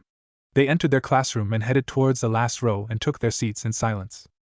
They had decided to not hide their relationship completely because it would be too hard and one of them might slip. Instead, they would behave like friends and training partners. If Hinata is forbidden by her family to see me, we can find a way to get past it, But if they don't, there's no reason to hide too much. More students arrived, glancing around the classroom, greeting friends. Some stared for a few moments at Naruto in his dark mask and ANBU clothes, curious of their new classmate. However, most of the girls and one or two guys kept giving glances to a dark-haired boy. Two Chunin entered the classroom.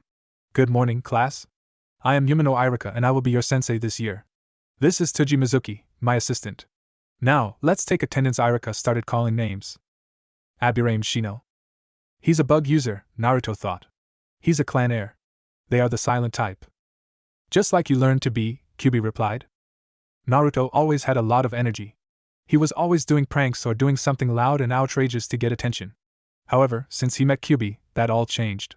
He still had a lot of energy, but that was all used for training or for the time he spent with Hinata and Kyuubi.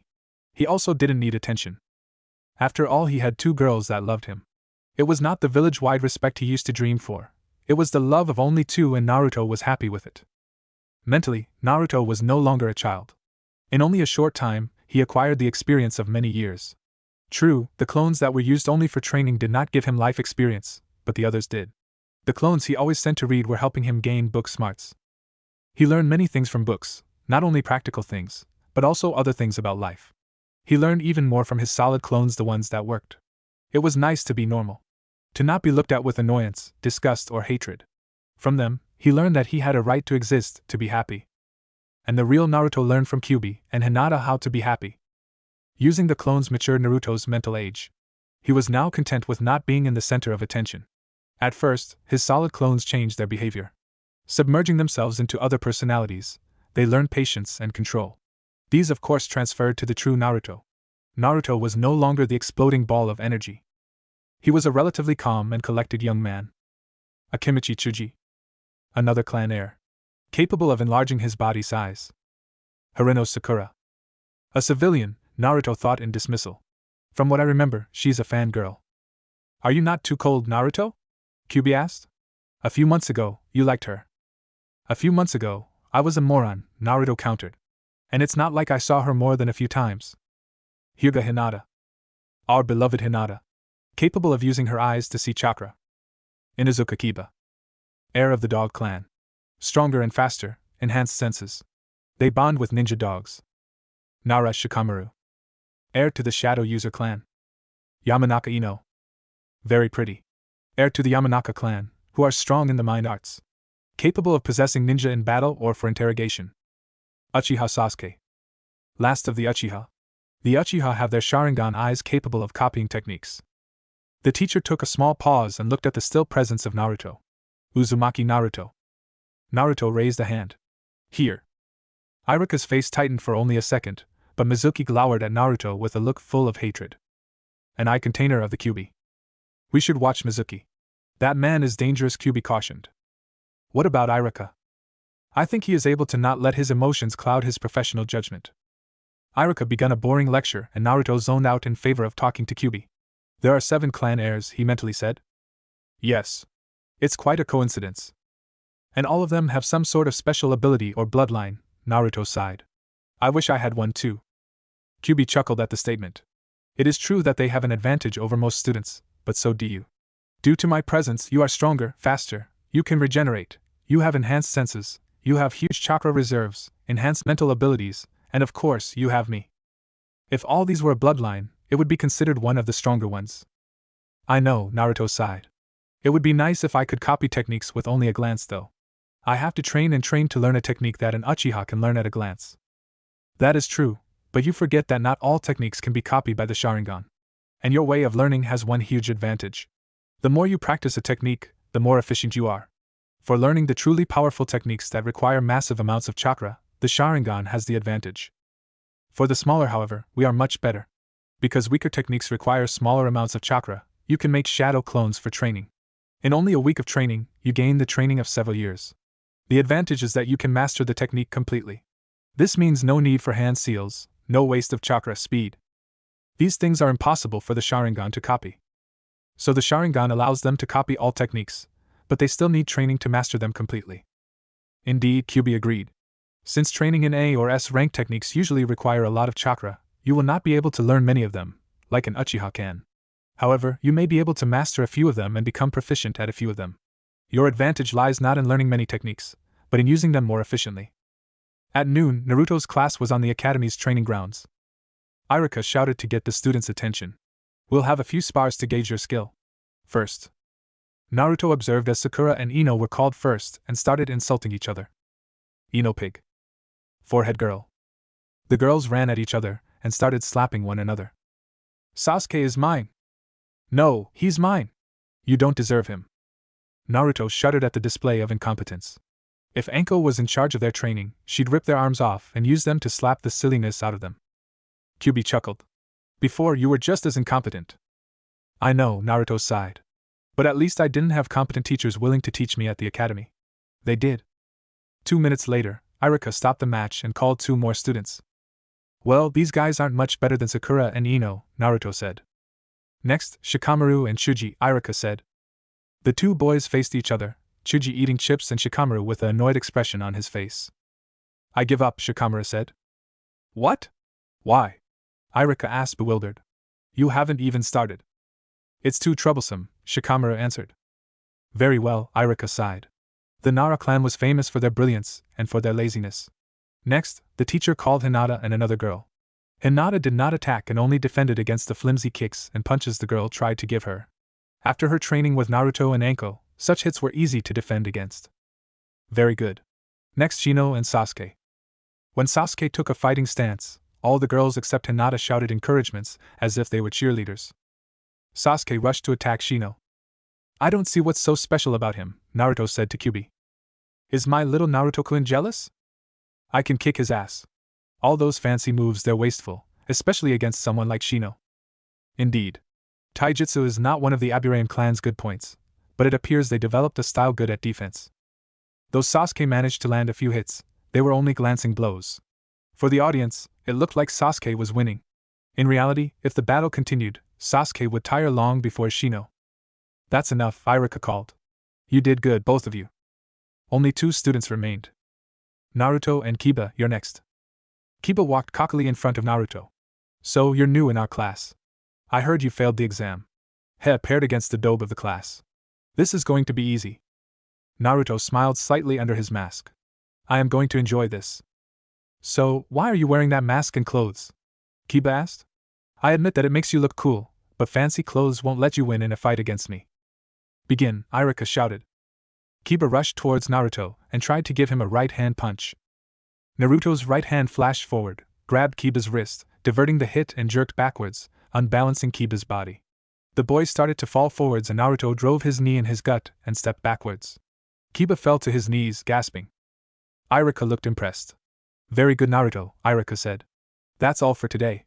Tomorrow, we'll have a weapons throwing test. Naruto nodded and headed towards a smiling Hinata, ignoring the stares and whispers of the other children. What was that about? Naruto asked Hinata a few minutes later, when they were alone. Shino, Kiba, and Sasuke are considered the strongest fighters in our class.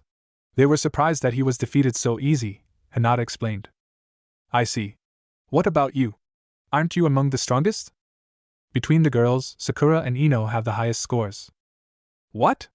Even before we started training you were stronger than those 2. Thank you, Naruto-kun. I did not like to fight, so I'm not considered that strong. Did not like to fight or do not like to fight? Naruto said with a grin. While at first Hinata hated their spars, now Hinata got used to them, and she actually begun to enjoy them, though she still hated to harm him. Hinata smiled warmly.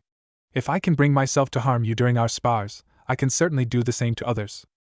When Naruto arrived home, lunch was already prepared by a clone. Even if Naruto went to the academy, that did not mean he stopped his usual daily program. Anko was away on a mission, so Naruto continued his training, mostly finishing mastering the techniques Anko gave him. Next morning in the classroom, Hinata arrived before Naruto. She went into the back of the class and sat down in the same place she did the day before. A few minutes later, Ino entered the class. She put her school supplies on her desk and headed towards Hinata. Good morning, Hinata-san. Hinata nodded politely. Good morning, Ino-san. Ino sat next to Hinata, on the seat where Naruto sat the day before. So, you know Naruto? Hinata nodded slightly. I met him a few weeks ago. I train with him on occasion, Hinata lied smoothly, not wanting to make suspicious the blonde girl on Hinata's true relationship with Naruto. Huh, he beat Kiba with only 1 hit. Not even Sasuke managed to beat Kiba so fast. I heard he didn't pass the academy exam. If he didn't pass, how come he's so strong? Naruto-kun used to have horrible chakra control. That's the main reason he failed, Hinata explained carefully, not wanting to enter into details that would bring to bear more questions. The blonde girl nodded. So he has better control now. Hinata smiled slightly. Yes. He found a sensei over the holiday and practiced a few exercises that help with chakra control. That's nice. But if he had so poor chakra control, why didn't his teachers from last year do something? Ino asked with a frown. Hinata's smile dropped, and she sighed. Naruto and the teachers are not on good terms. Naruto did not ask and the teachers said nothing. Oh. So why is he wearing that mask? Does he have some horrible scars? Ino asked with relish. I don't know, Hinata shrugged, annoyed by the question. Ino blinked once and peered at Hinata with curiosity. Say, Hinata-san. I just noticed, but since we begun to talk, you haven't stuttered even once. I managed to cure it. Congratulations. Thank you, Ino-san. The door to the classroom opened and Sasuke entered. Ino saw her crush and stood up. Well, bye, Hinata-san. I have to go and say hello to Sasuke-kun. A few minutes later, Naruto entered the class and headed towards Hinata. Just before Naruto passed Kiba's seat, the boy grinned at him. Morning, Naruto, he said. Naruto stopped and turned towards Kiba. Morning, Kiba, he said with a nod, before continuing towards his seat. Hinata looked at Naruto with a questioning look. I thought Kiba would be upset about yesterday. Yeah, me too. At noon, Irika took his students outside. Like I said yesterday, we'll do target practice today. Class line up. Shino, you're first. One by one, the students fired 8 kunais at 8 targets. Only Sasuke and Naruto remained. Sasuke. Sasuke walked in front of the targets. He launched his weapons one after another, hitting the center of his targets without fail. Very good, Sasuke, Irika said approvingly. Naruto, you're next. When Naruto and Sasuke passed each other, Sasuke gave him a superior, condescending smirk. What the hell was that? Naruto grumbled silently. I believe it's time to show them a bit of what you're capable of, Kyuubi said. Naruto grinned under his mask and drew 8 kunais, launching them at his targets simultaneously. Naruto hit his targets dead center, just like Sasuke did. The training his clones performed truly gave results. Before Kyuubi, he could barely hit the targets. Now, he almost as good as Tenten. Well done, Naruto, Irika said approvingly. You get bonus points for throwing all kunais at the same time. You're in first place between the boys. Sasuke is second and Shino is third. Ino is first among the girls. Hinata is second and Sakura is third. While most of the boys looked at Naruto approvingly, Sasuke and his fangirls looked quite disgruntled. Hinata finished her duel with her little sister Hanabi by incapacitating her hands with 2 precise strikes. Hinata was always stronger than people thought. In the past, due to her unwillingness to harm others and her lack of self-confidence, she usually lost most spars. However, now, she was different. Having Naruto and Kyuubi changed her. In her spars with Naruto, she hurt him many times and he hurt her as well. She came to accept this as necessary for their progress. Now, when fighting her little sister, she no longer held back as much as she did. Before, she only defended poorly. Now, she used her lessons with Naruto and Anko.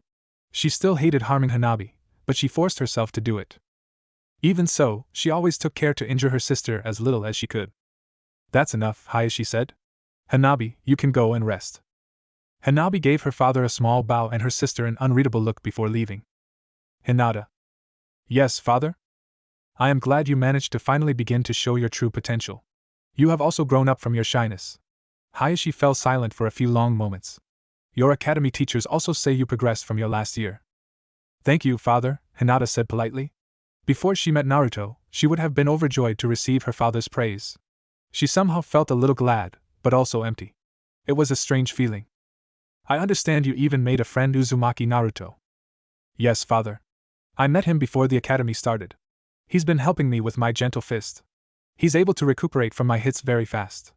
Because of that, I asked him to spar with me on occasion. I see, Hayashi said. He looked at Hinata with a peculiar expression for a few seconds and gave Hinata a scroll. This is a secret technique of the main branch, 8 divination signs, 64 palms of the hand. If you manage to learn it, I will give you another one. That is all, he said in dismissal. Next morning, Hinata dressed, took her scroll and headed towards Naruto's home. As it was not a school day, Naruto would be home. Strangely, there were no clones training. Hinata entered the house and headed towards the bedroom. Naruto-kun? Kyuubi-chan? Naruto was asleep, But Kyuubi was awake. "Good morning, Hinata-chan," she said. "Good morning, Kyuubi-chan. Is Naruto feeling alright?" Hinata asked worriedly. "Usually, he's awake by now." "He's fine, don't worry," Kyuubi grinned. "He's just tired.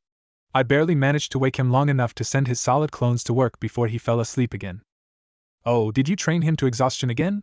Hinata asked. "Well, he didn't train, but I certainly exhausted him," Kyuubi said with a lecherous grin. "Oh," Hinata said, blushing. "He won't be waking too soon." Kyuubi patted the bed invitingly. "Hop in." Hinata took off her clothes and crawled next to Kyuubi in only panties and a bra. Kyuubi kissed Hinata and caressed her back with one hand. "You're too dressed," she whispered when she encountered the bra. After she took it off, Kyuubi rolled over Hinata and trailed kisses to the girl's breasts. Anko entered Naruto's house and headed towards the kitchen. "I'm back, brat Naruto?" Anko looked around, not seeing anyone. She shrugged, thinking with relish that her student decided to laze around the day she came back from her mission. "After I'm through with you, we'll see if you ever decide to skip on your training." She headed towards the bedroom, opened the door, and her previous thoughts were forgotten at the sight in front of her. She opened her mouth to say something, but stopped, shrugged, and watched with interest as the scene in front of her unfolded. Hinata finally shuddered in release, and Kyuubi raised her head from the girl's legs. "Did you enjoy it?" the demon asked without looking back. "Hell yeah," Anko answered, grinning. "Now wake the brat. I'm hungry." Naruto woke up and sent 2 clones to prepare breakfast. He then kissed Kyuubi and the flushed Hinata. "I see you had a good morning." Hinata smiled and rested her head on Naruto's chest. A minute later she sighed. "I had another spar with Hanabi." "I see. What did your father say?" "He was pleased by my progress. He cares more about the Bloody Clan than he cares about his daughters," she said sadly. Kyuubi's hand snaked around Hinata, and she tenderly kissed the girl's shoulder. "Maybe he cares about you in his own way. As the leader of a powerful clan, he needs a powerful heir. Perhaps he is afraid that if you were to lead the clan and lacked power, you would not only be unable to protect the clan, but yourself." "Maybe," Hinata sighed. "He gave me a scroll with a secret clan technique, 8 divination signs, 64 palms of the hand." Sounds interesting. "Using the gentle fist style, I can force chakra through my hands into an opponent's tenketsu of his body, through 126 strikes. I have to strike 2 times, then 4, 8, 16, 32, and finally 64. This damage forcibly closes his tenketsu, stopping his chakra flow. This then limits the opponent's ability to use techniques," Hinata explained. "Sounds hard." Hinata nodded. "I don't think I have enough speed to fully use the technique." "You will. You just need more training." Naruto sighed. "Let's go, breakfast is ready," he said when one of the clones he sent to prepare the food dispersed to inform him. When all 4 sat at the table, Anko raised an eyebrow at Naruto. "So your girlfriend really likes sharing?" Hinata turned red and ducked her head. Naruto smiled, blue eyes sparkling. He was glad he was asleep when Anko arrived. He did not want to explain his red eyes yet. It was better if Anko didn't know about that part until he could trust her fully. "Yeah, are you going to tell the Hokage about this?" he asked. Anko shook her head. "Nah, the old pervert might die on us if I did." Anko sighed unhappily at Kyuubi. "You're lucky. If only Kurenai-chan was as open as Hinata about things like this," she said with a sigh. After they finished eating, they went outside. "So, why the hell are your clones not training?" Anko asked. "I already finished mastering what you told me, so I took a short break. I already mastered the Shuriken Shadow Clone technique. My Exploding Clone technique is mastered as well. And I trained in your fighting style until I could learn no more from them. To progress further in it, I need more katas, movements, or a sparring partner that's not me." "I see. If we go on like this, in a few weeks your taijutsu will be as good as mine." Naruto grinned at the praise. "In theory," she continued. "In practice, you are not fast or strong enough. You also lack my experience. No amount of training can supplant the experience of true combat. Do you understand?" At Naruto's nod, she continued. "Remember that many ninja lose their life when they grow too arrogant. You might be strong for a kid your age, but a jounin or a chunin who knew your weakness would have little problem with you. Remember that you can barely hit me when we're fighting. Got it, brat?" "Yes, Anko-sensei," Naruto nodded soberly. "Good," Anko said. "Now make 500 clones," she told Naruto. Anko too made a shadow clone. "You guys are with me," the clone said to the 500 clones. "We're going to continue with taijutsu." A few moments later, after the crowd departed, Anko continued. "Naruto, I'm going to teach you another ninjutsu, the body flicker technique, AD rank technique. The body flicker technique is a basic ninjutsu technique. It enables you to appear and disappear in an instant, allowing you to retreat or attack suddenly. You can use nearby elements like leaves to mask your appearance or disappearance.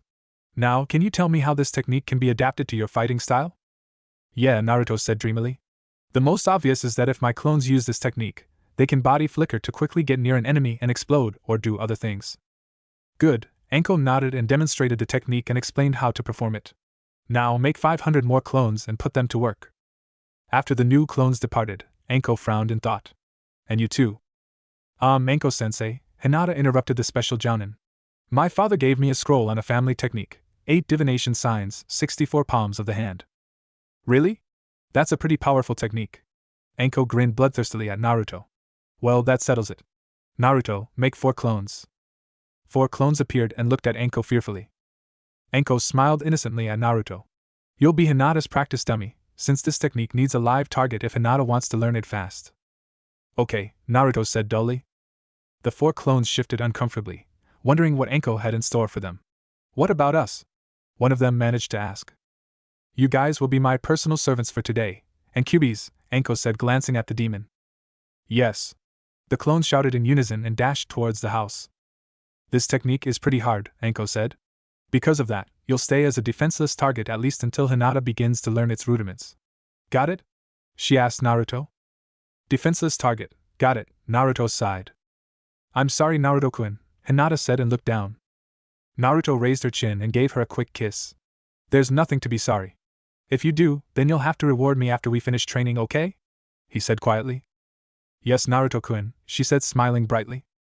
If you are through with the touchy moment, get to work, Anko ordered.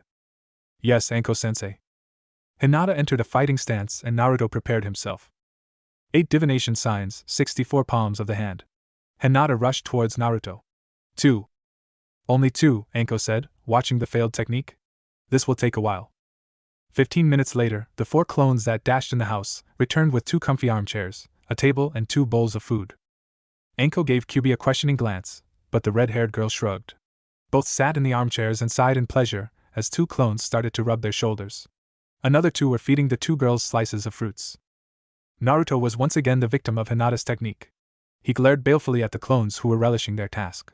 It certainly beat getting pummeled by Hinata. The clones smiled cheekily and continued in their task. By the end of the day, Hinata managed to complete the first level of the technique and was working on the second. You need more speed, Anko proclaimed. What do I have to do? Hinata asked. Train more, Anko said shrugging.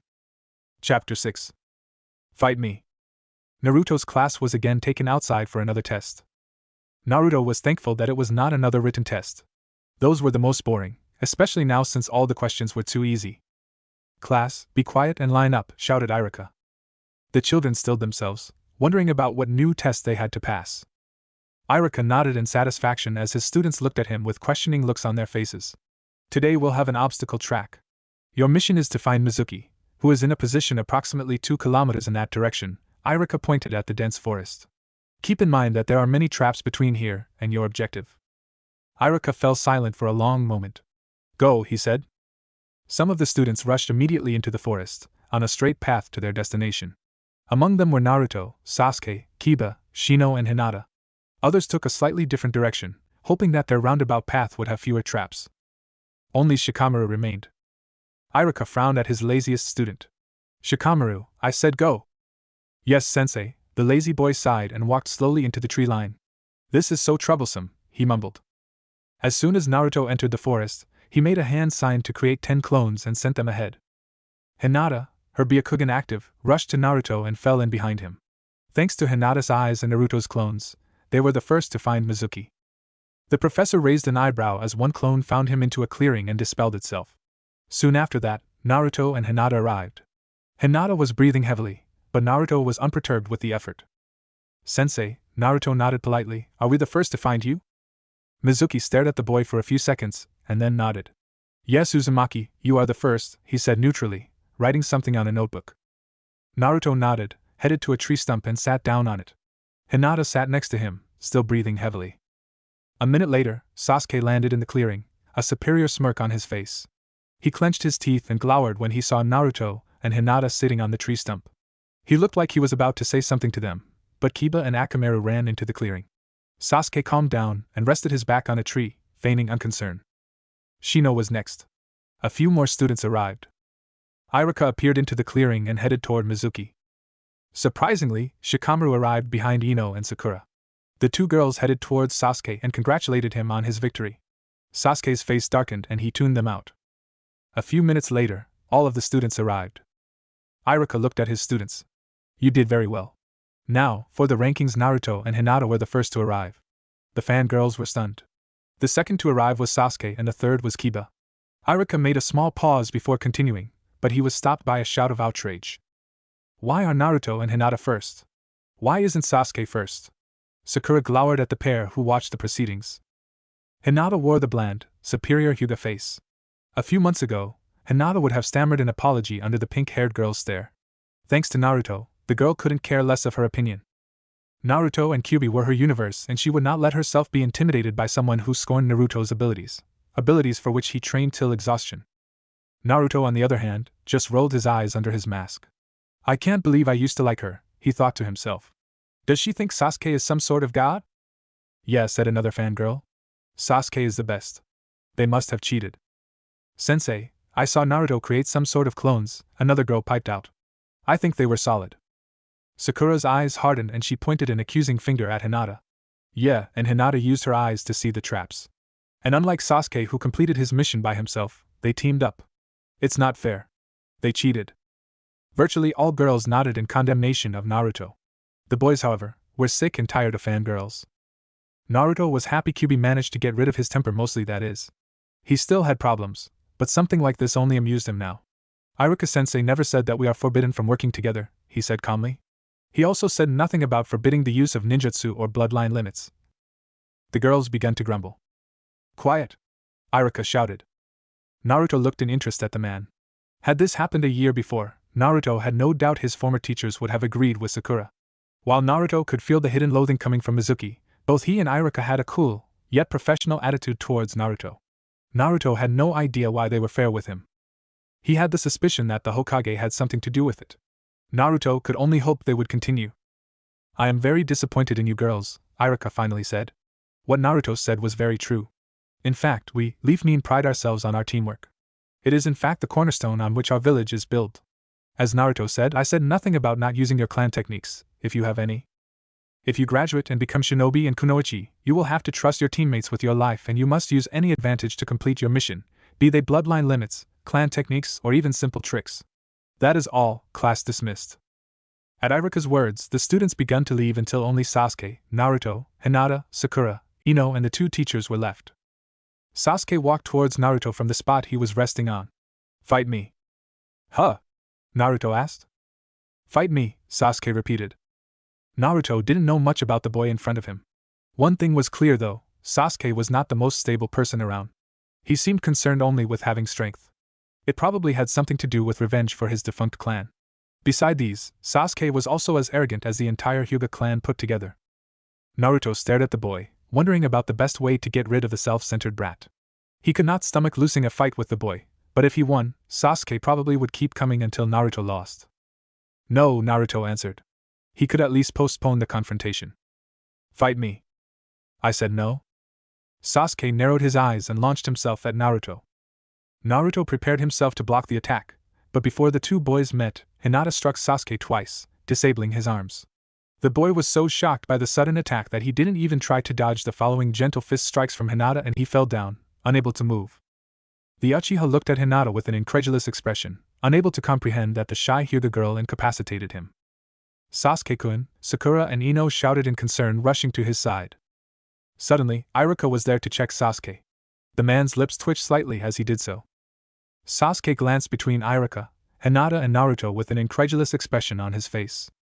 Don't worry, Sasuke, Iruka said. You will recover in a few hours. You know, you didn't have to attack Naruto now to test your skills against his. The next time we have taijutsu spars, I was planning to have you two fight. I guess I should take you to the hospital to check you even if you will recover by yourself. Better safe than sorry. Iruka grabbed Sasuke and they disappeared in a swirl of leaves. Mizuki too walked away. Sakura gave Naruto and Hinata a dirty look before rushing in the direction of the hospital. Only Ino, Naruto and Hinata remained in the clearing. You hurt Sasuke-kun, Ino said softly. Both Naruto and Hinata cocked their heads as if to ask, so what? The blonde girl made a strange hand seal. You'll pay for hurting Sasuke-kun. Mind-body change technique. Naruto smirked under his mask as Ino's mind tried to suppress his own. Unfortunately for Ino, she could not defeat the alert and prepared mind of both Naruto and Kyuubi, and Ino was ejected back into her body. Naruto watched the collapsed Ino. Had you done a surprise attack, without alerting me, you might have succeeded. Your technique only works on weak, untrained and unprepared minds, Naruto said before grabbing Hinata and disappearing in a swirl of leaves. Ino narrowed her eyes at the swirl of leaves left by Naruto's departure. We'll see about that, she whispered. While in previous years Naruto understood nothing from the teacher's lessons, now he found them too easy. Unlike most children, Naruto was always alone until he met Kyuubi. He had no one except the Hokage, the ramen stand owner, and his daughter to answer his questions. However, when he saw the latter two, he was too preoccupied with ramen to ask them anything. The only one who answered some of his questions was the Hokage. Unfortunately, he rarely talked more than once a month with the old man. He managed to find answers to a few of his questions, but that was too little. Naruto, like any other child, needed many things explained. If at least the children his age talked to him, his mind would have grown, but all of the children were told to keep away from him. If Naruto would have been allowed to have regular contact with other people, he would have learned a few things, but he was shunned, so he learned almost nothing. Since Naruto had no source of education, his mind was stunted. Concepts normal for a child his age were completely alien to him. At school, his teachers ignored him. Years passed, and Naruto got used to not knowing things. He could barely read, and he only understood things if they were slowly explained using very simple words. While he was 13, his mind was no older than the mind of a 7-year-old. Thankfully, when he met Kyuubi, his deficiencies were remedied. The first books he was told to read were books for small children. Suddenly, new ideas and concepts were revealed. Naruto continued reading. When he found a word he did not understand, he checked the dictionary. After his basic reading skills were remedied, he continued reading. He even read the dictionary. Thanks to the enhanced mental abilities he received from Kyuubi and her ability to properly sort the huge amount of information, he rarely needed to read something more than once. His mind grew by leaps and bounds. Another thing that helped in his mental development was the clones who worked. These social skills helped him immensely. Naruto was now the proud owner of a reasonably intelligent mind who knew more theory than some educated chunin. While Iruka's theoretical lessons were mostly covered by Naruto's clones who studied academy and genin manuals, he still got some use from the lessons. The most helpful lessons were the practical ones. Naruto had almost no skills before meeting Kyuubi. The only thing Naruto was proficient was in traps, stealth and evasion, and he only put them to use when he was doing pranks. While Kyuubi and Anko's training managed to rectify many of his deficiencies, he still had many gaps in his practical knowledge. Thanks to Iruka's fairness and Naruto's newly discovered intelligence, he was learning the things he never got to learn. One of the things Naruto was taught by both Anko and Kyuubi is that shinobi must not draw attention to themselves, nor should they let their enemies know of their true skills. That, of course, did not mean that he should hide all of his skills. It merely meant that he should pretend to be less skilled in some areas. While things like his taijutsu and ninjutsu techniques would be found out sooner or later, that did not mean he should let slip his skill to perform some of his ninjutsu without hand seals. Having such an advantage might save him in the future, or at least give him an advantage. Another thing he decided to hide was his theoretical knowledge and his ability to learn and process large amounts of data. It would be foolish to let such an ability known. As such, he decided to answer wrong to some of the questions to his written tests. After all, these tests were a matter of public record. While Naruto had no problem with Anko and the Hokage knowing about his abilities, letting others know about them would be dangerous. Another reason for hiding his skills was that the Uchiha was not the sanest person around. Kyuubi did not want Naruto to steal the boy's Rookie of the Year title. If he did, the Uchiha would become even more of an annoyance with his "I'm an Uchiha, therefore I am superior" attitude. Hinata and Naruto appeared in a swirl of leaves in front of his house. They ignored the many clones that trained and entered the house to prepare lunch for 4. Half an hour later, Anko arrived ignoring both Naruto and Hinata and begun wolfing down the food. Naruto summoned Kyuubi and they all began to eat. Even if Kyuubi could draw no nourishment from the food, she still enjoyed it. Since Naruto read so many cookbooks and had a few clones working at various restaurants across Konoha, he was a reasonable cook and his fridge and kitchen was always full. Naruto always had clones around the house, so even if Naruto was somewhere else, Anko could always tell one of his clones to prepare some food. The fact was that Anko took full advantage of Naruto's offer of feeding her in exchange for training, so she usually ate at Naruto's or at one of the locals where one of Naruto's clones worked.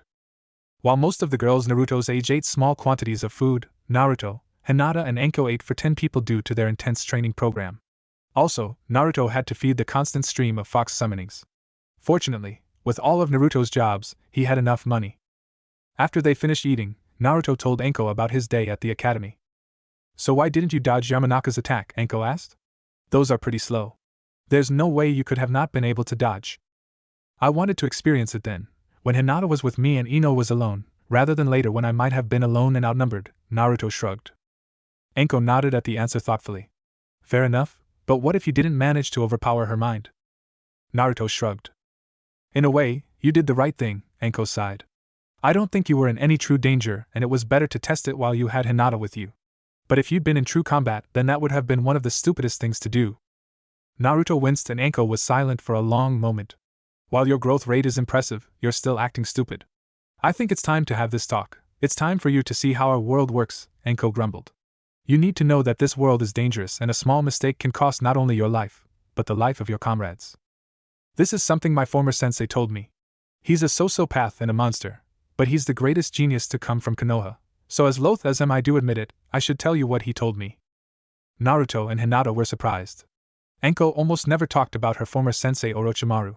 Naruto heard some things from gossip, but it was hard to separate the truth from the lies. All he knew for sure was that Anko was Orochimaru's student, that he gave her some kind of seal and that with the exception of a select few she was viewed as a traitor and a danger to Konoha. This will be a long lecture, so get comfortable, Anko said. There are 5 great shinobi nations. Each of them are usually led by an S-ranked Kage. These nations are fire, wind, earth, lightning and water. There are other villages, smaller and weaker. Most of them have no S-ranked nin, or if they do, they have at most 1 or 2.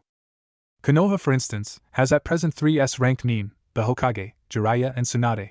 We also have 2 S-ranked missing nin, Orochimaru and Itachi. Each one of these S-ranked nin is a true powerhouse. As long as they are unopposed by another S-ranked nin, they can lay waste to an entire village. As an example, we have Itachi who slaughtered his clan. There are 5 ranks of ninja, academy level, genin, chunin, jounin and kage level. Each rank is on a whole different level than the next. For example, usually, a kage should be able to defeat a certain number of jounin, let us say 10. A jounin is on a different level than a chunin and a chunin is on a different level than a genin. This usually means that lower ranks going against a higher rank is suicide. However, things are not always so cut and dried. The lower rank can have some sort of advantage, like surprise or a team that works well. Anko paused for a moment and stared at Naruto. Or they can have a bloodline, or a special technique like the Yamanaka has. Even a genin can kill a jounin in cases like this, especially if the higher ranked is overconfident in his abilities. Konoha nin killed many enemies like this. Overall, Leaf Ninja are weaker and not as well trained as ninja from other villages.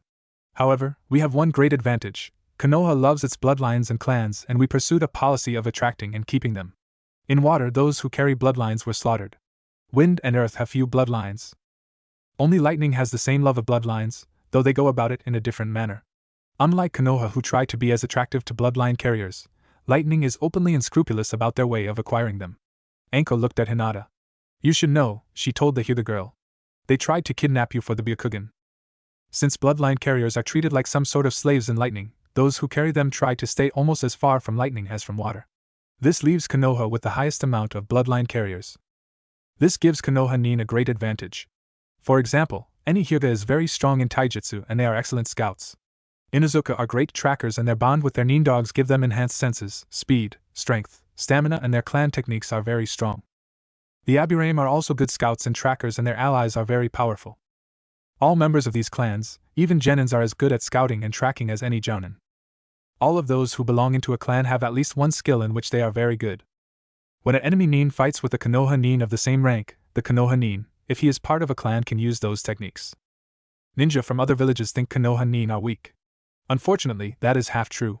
Konoha is the strongest village, and it has grown complacent. From what you told me, most of your female classmates are brainless fangirls. The academy standard would make the other villages laugh. In a way, it's understandable. Most academy students benefit from training from their own clans. Getting back to topic, one of the greatest enemy for a ninja is overconfidence. You never know when you will come face to face with someone who has a certain advantage like a bloodline. Sooner or later, you will come face to face to someone like that. You can even be a kage and your opponent a genin. If you are not careful and your opponent has a bloodline that melts your brain when he touches you or when he looks funnily at you, then you will die. There is also the fact that while your opponent may have a lower rank than you, or appear weaker, looks can be deceiving. If we take you Naruto as an example, you can give most chunins a run for their money, and you're not even a genin.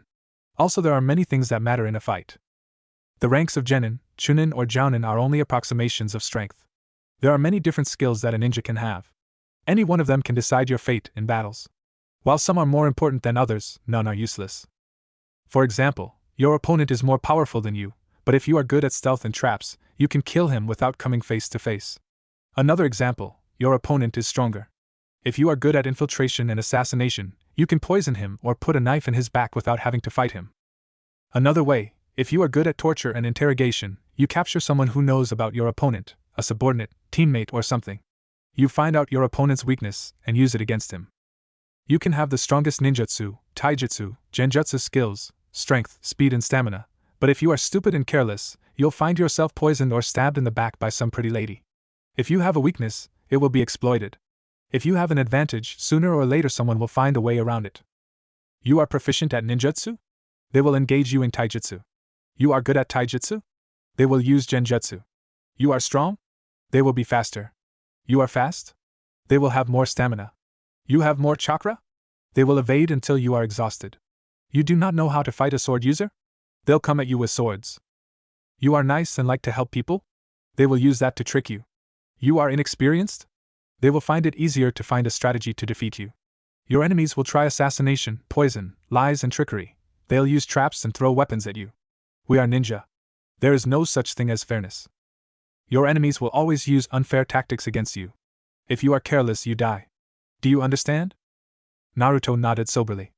Overconfidence gets you killed. Stupidity gets you killed. Weaknesses in any area can lead to death. It is good to have an advantage in a certain area, but there is always a way to work around it. Anko nodded. In time, all ninja learn that there is more to being a ninja than flashy techniques, and we all learn from our mistakes. One more thing that you must keep in mind is that even the strongest Kage or a Biju can be defeated by a Jounin through the use of suicide techniques. The most important ninja skills a ninja can have are hand seals, ninjutsu, taijutsu, genjutsu, intelligence, force, speed, stamina and chakra, Anko said. If I were to rank you, let's see. For hand seals, Naruto is high genin and Hinata is low genin. Ninjutsu, Naruto is high genin and Hinata is low genin. Taijutsu, Naruto is mid genin and Hinata is high genin. Genjutsu, Naruto is academy level and Hinata is low genin. Intelligence, Naruto is chunin level and Hinata is high genin. Force, Naruto is high genin and Hinata is academy level. Speed, both of you are at genin level. Stamina and chakra, Naruto is high jounin approaching low kage and Hinata is high academy level. While all these are very important, there are other skills. Some are more important and other less. However, any skill can give you an advantage in battle.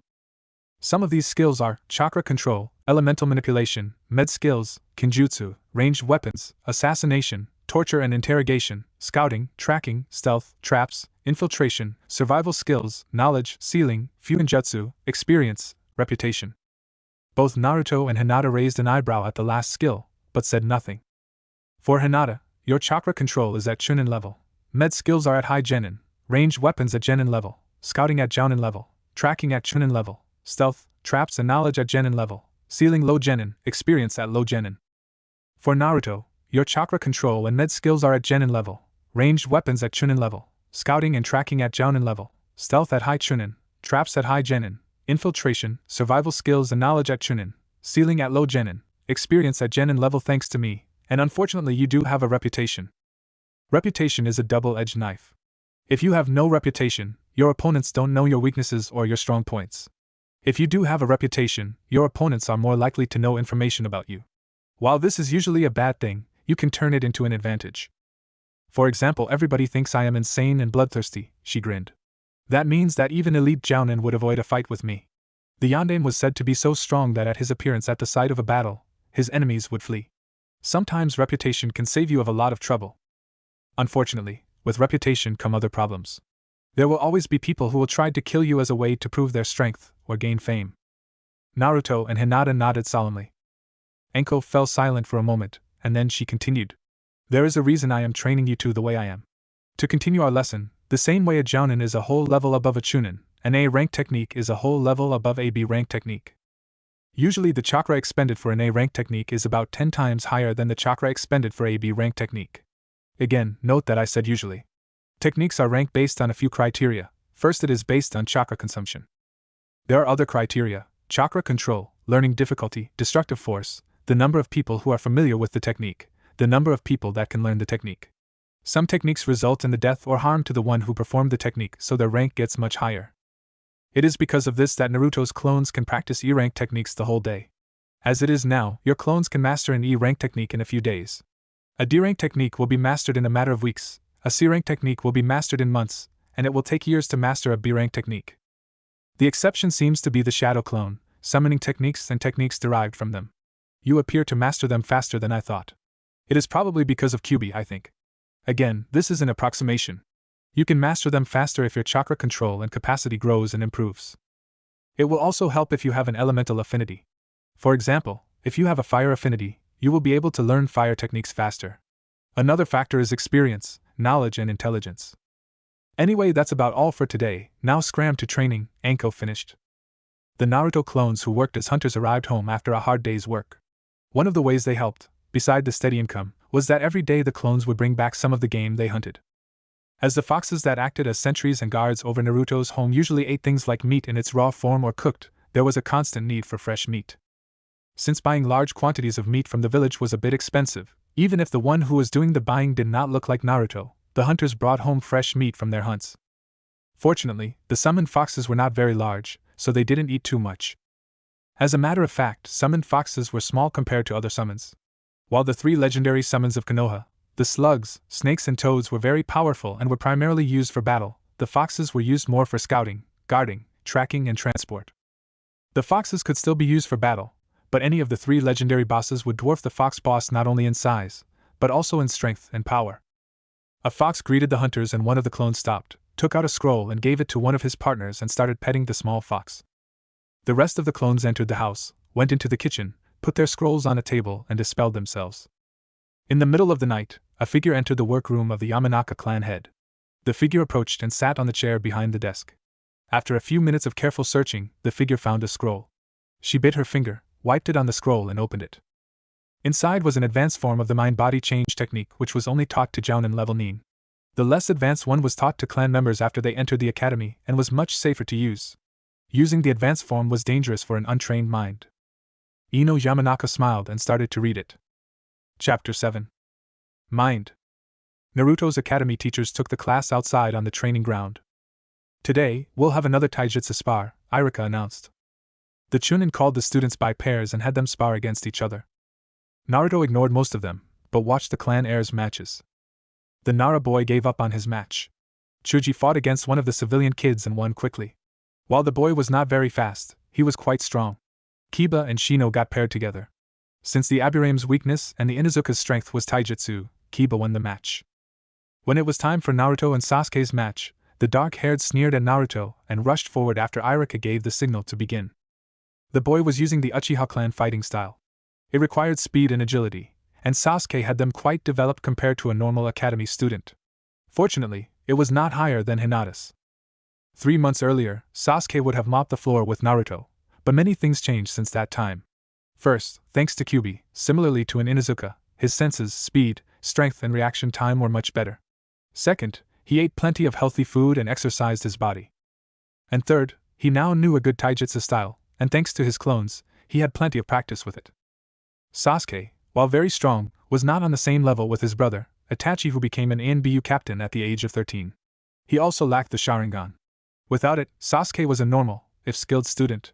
His fighting style was designed to take advantage of the Sharingan, and the boy didn't have it. Sasuke attacked Naruto furiously, but Naruto managed to dodge and slap all his punches and kicks aside. Since Naruto was used to sparring with Hinata, who was as fast as Sasuke and was proficient in the gentle fist, Naruto didn't find it too difficult to not get hit. Sasuke was getting frustrated by his lack of success, and with a growl, he launched a wild spinning kick at Naruto. Naruto dodged under the kick, grinning inwardly as Sasuke lost his cool and provided him with the perfect opening. Just as Sasuke realized his mistake, Naruto dashed forward and met Sasuke's spinning torso with a blow to the ribs, followed by one to the head.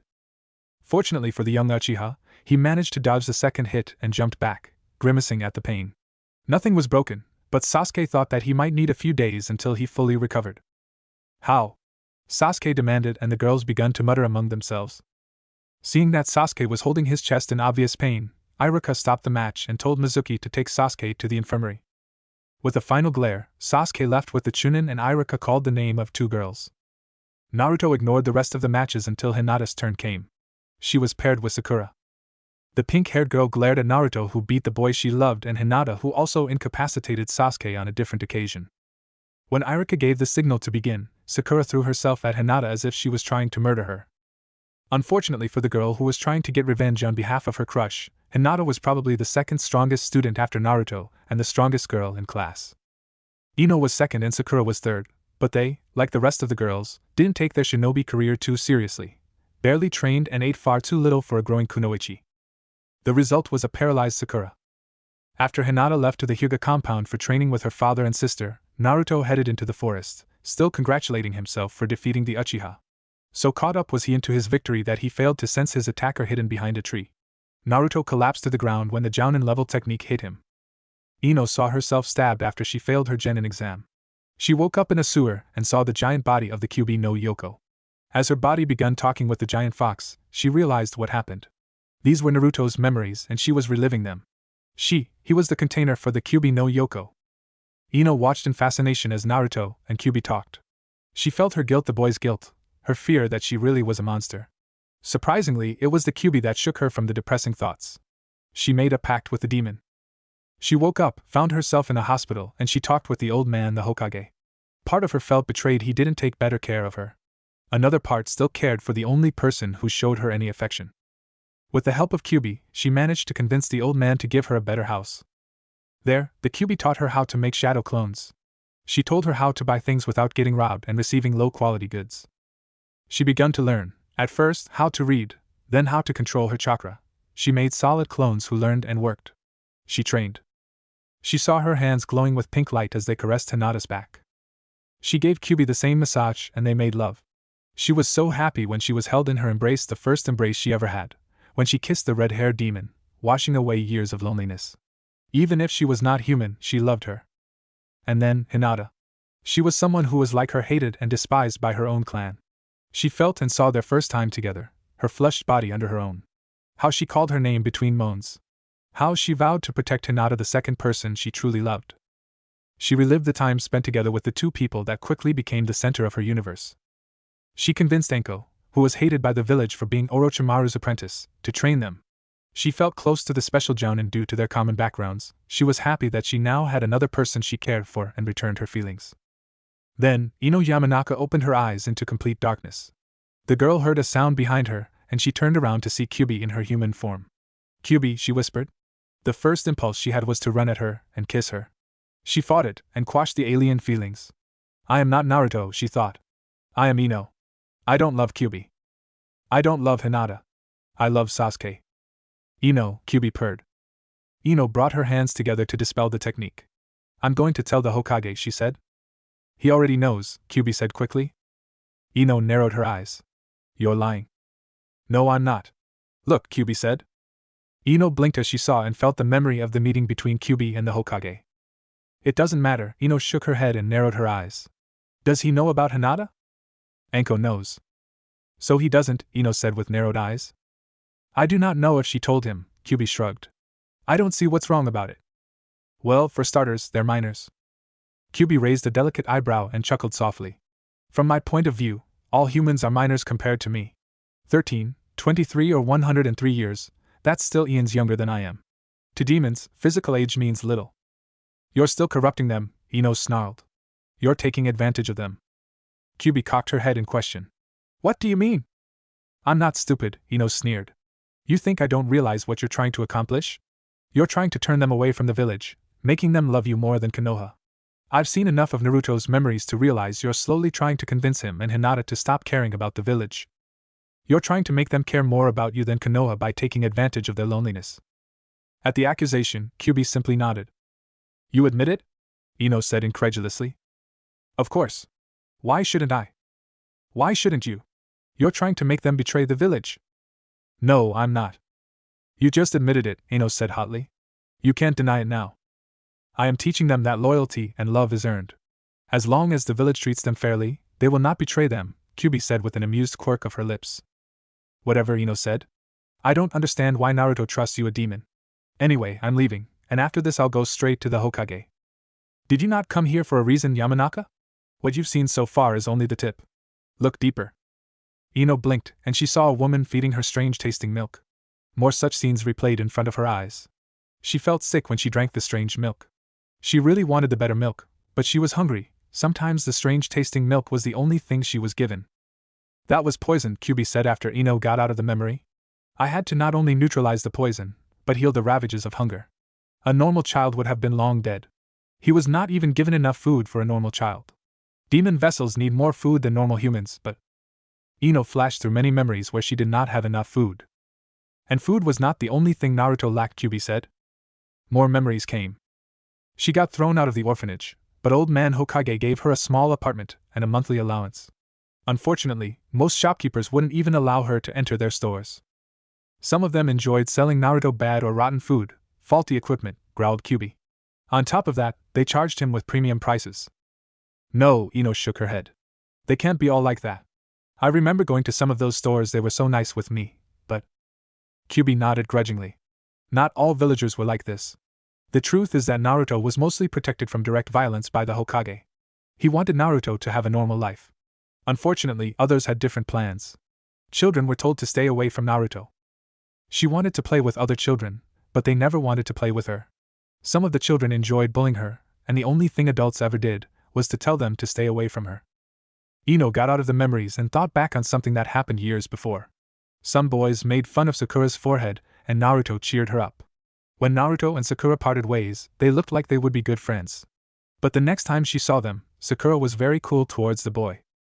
Ino thought at that time that they got into a fight. When she asked her parents about it, they told her to stay away from Naruto. Yes, Kyuubi said, following Ino's thoughts. That hurt Naruto a lot. He thought he made a friend. She blinked away tears when Sakura told her they could not be friends. Why? Mumbled Ino. That's not fair. Kyuubi shook her head. I can't really blame the villagers too much for this particular thing. After all, they could not truly know if Naruto was dangerous or not. As long as they had even a suspicion, they were entitled to tell their children to not interact with Naruto. A shinobi is dangerous, and a child shinobi even more so. A child with a demon imprisoned could be deadly. Besides this, Naruto is not liked by the village. They would not want that dislike to splash on their children if they associated with the village pariah. Their first priority is their children, not Naruto. In their eyes, Naruto is just a stranger for them, and they have no duty towards him. Ino nodded and Kyuubi continued. Most adults simply ignored him, pretending he didn't exist, and only a minority actually tried to harm him. From those who tried to truly harm him, one way or another, they are split in 3 categories. Ino saw cold stare after cold stare, sneers and disgust. She was thrown out of stores, yelled, ignored and punished by his teachers, given medical help grudgingly or sometimes outright ignored by the healers. Kyuubi stopped the flood of memories. First, there are those who stay within or stretch the boundaries of the laws. Here, we have the shopkeepers who refuse to sell things to him or sell him low-quality goods at high prices. Then, there are the healers who gave him medical help only grudgingly or not at all. Then we have the academy teachers who did their best to sabotage Naruto's education. Even those who care nothing, good or ill, for Naruto have trouble with him. After all, he is my prison and they cannot forget that. Even if they know, intellectually, that Naruto is not the Kyuubi, they can never get over the fact that behind those pretty eyes, the one who almost flattened their home is shackled. Ino found herself kicked by drunks in a dark alley. She ducked a punch from an enraged store owner. Then, the Kyuubi continued, there are the villagers that lose their tempers or get drunk and step over the line. Usually, things don't go too far and Shinobi or Anbu come to save him. As Naruto grew up, he learned to avoid these painful meetings. Kyuubi fell silent for a moment before continuing. And then, there are the professional and amateur assassination attempts and those who employ them. Ino shivered in shock through the 4 professional assassination attempts, from her last one to her first one, before she was kicked out of the orphanage. The first 2 times, the demon said, Naruto didn't even realize someone tried to kill him, and he quickly forgot about them. After all, they didn't even leave a scar and they healed overnight. There might have been more attempts on his life, but if there were, the Hokage took care of them. Kyuubi shook her head at the stunned girl. Why so shocked? After all, this is a shinobi village. It is their job to kill. Anyone can hire someone to kill anyone as long as the pay is good. Some don't even need to pay. Some are clan leaders or are part of the village council who have jounin at their beck and call. No, Ino protested, the Hokage. Can do only so much, Kyuubi interrupted. Yes, he is the leader of the village. Theoretically, he is the absolute ruler of the village. But you can't be so naive to think that anything he wants will happen. Look at Naruto. The third made a law not only to protect Naruto, but also to allow him to have a happy childhood. Did that happen? No, Ino whispered. That is because in Konoha, the Hokage needs the support of the shinobi and civilian population for the village to run smoothly. In other villages, the Kage could have enforced his edicts better, since there, the Kage is truly the absolute leader of the village. But even there, he would have had to not step too much on his subordinates' toes. After all, there are many small ways in which they can make his life harder. This happened in Konoha. The third gave a law, and the villagers chose to respect the letter of the law, but not the spirit. Most of the villagers, however, Kyuubi continued, simply don't care about Naruto. They are cooler towards him because of me or because others hate him, and they don't want to be known as demon lovers and have that hate spread on them. There are only a few people who showed any amount of care towards Naruto. That's me, Hinata and Anko. Ino blinked as a multitude of memories replayed in her mind. Then there's the Hokage, a ramen stand owner, and his daughter. By this time, Ino was looking confused. I have to leave. 2 more things before you leave, Yamanaka Ino. Remember that you are not allowed to tell about me to those who do not know it, not even to Sasuke Uchiha. It is a S-class secret. Also an advice, you saw Naruto's mind, perhaps you should see the Uchiha's memories as well. You should see the mind of the one you think you love. Goodbye, Ino. Kyuubi grinned after Ino disappeared. She was just as surprised as Naruto by the attack, and she failed to properly defend Naruto's mind. By the time she realized what was happening, the Mind Walker had already viewed too much of Naruto's memories. Since she doubted Naruto would be pleased if she killed the Mind Walker, Kyuubi was quite upset. Fortunately, she realized that while the Mind Walker found some information she'd rather not be known, it was nothing that would endanger Naruto too much. The only potential problem was her intimate relation with Naruto and Hinata. Still, while it might put Hinata in an uncomfortable position, it was nothing that would endanger them. Even more fortunate was the identity of the Mind Walker. It was Yamanaka Ino. The problem with entering another's mind is that the Mind Walker's mind must be stronger and better trained than the mind of their victims, or patients. There is a reason for that. When a Mind Walker enters a mind, he doesn't view memories like a movie. He lives them senses and emotions, everything. If the Mind Walker's mind is not strong enough, he risks immersing too much in the memories, sympathizing too much with the mind he walks in. One could become so entrenched in them that he would acquire things from the mind they are probing. If unprepared and untrained, one might even become a serial murderer who enjoys slicing people to pieces. Or they could become in love with the love interest of the ones they are probing. Those who are experienced enough can realize when a mind is too strong for them and retreat before their personality is changed too much. They can also shield themselves to a certain extent, based on their skill and the skill of the one they are probing. But Ino Yamanaka was not experienced enough to realize that Kyuubi laid a trap for her when she continued to show her memories of Naruto. Besides those, using the connection Ino established, she enforced and pushed Naruto's feelings deep into Ino's mind. Unfortunately, such an occurrence might be the first and last one. It was unlikely that another untrained Mind Walker would wander into Naruto's mind. Kyuubi grinned to herself. Soon you will be ours, little Mind Walker. With that, Ino entered back into her own body, which was collapsed behind a tree. Naruto stood up, and with a quick glance towards her, he disappeared in a swirl of leaves. Hinata, hi, as she stated when Hinata entered the main family dojo. Hinata walked next to her sister, Hanabi. Father, she replied in a quiet, soft voice, but without any hint of nervousness. The Hyuga clan head was surprised by the change his older daughter went through. Only 2 months earlier, Hinata would have stammered and looked down in a similar situation. Hinata was always a quiet, shy girl, just like her mother. His older daughter suffered even more than him from her death. He knew that she needed something to replace the emotional support her mother offered, but he couldn't be that. He was the clan head first and foremost. If the girl couldn't get over her weakness on her own, then she wasn't fit to replace him as the next clan head. It was better to test her now, while she was still young and her mistakes would harm only her, than to let her assume his duties and fail the clan. Before she began training with the Jinchuriki child, she barely kept pace with Hanabi in their spars. Even if Hinata was 4 years older, she usually lost their fights. It was not that she was so much weaker than her younger sister. He was the Hyuga head and his eyes could see that the girl did not lack the capacity to fight, but the will.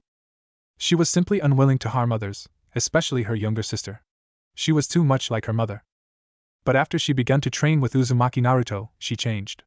Instead of stammering, she talked in a quiet, soft, but at the same time, firm voice.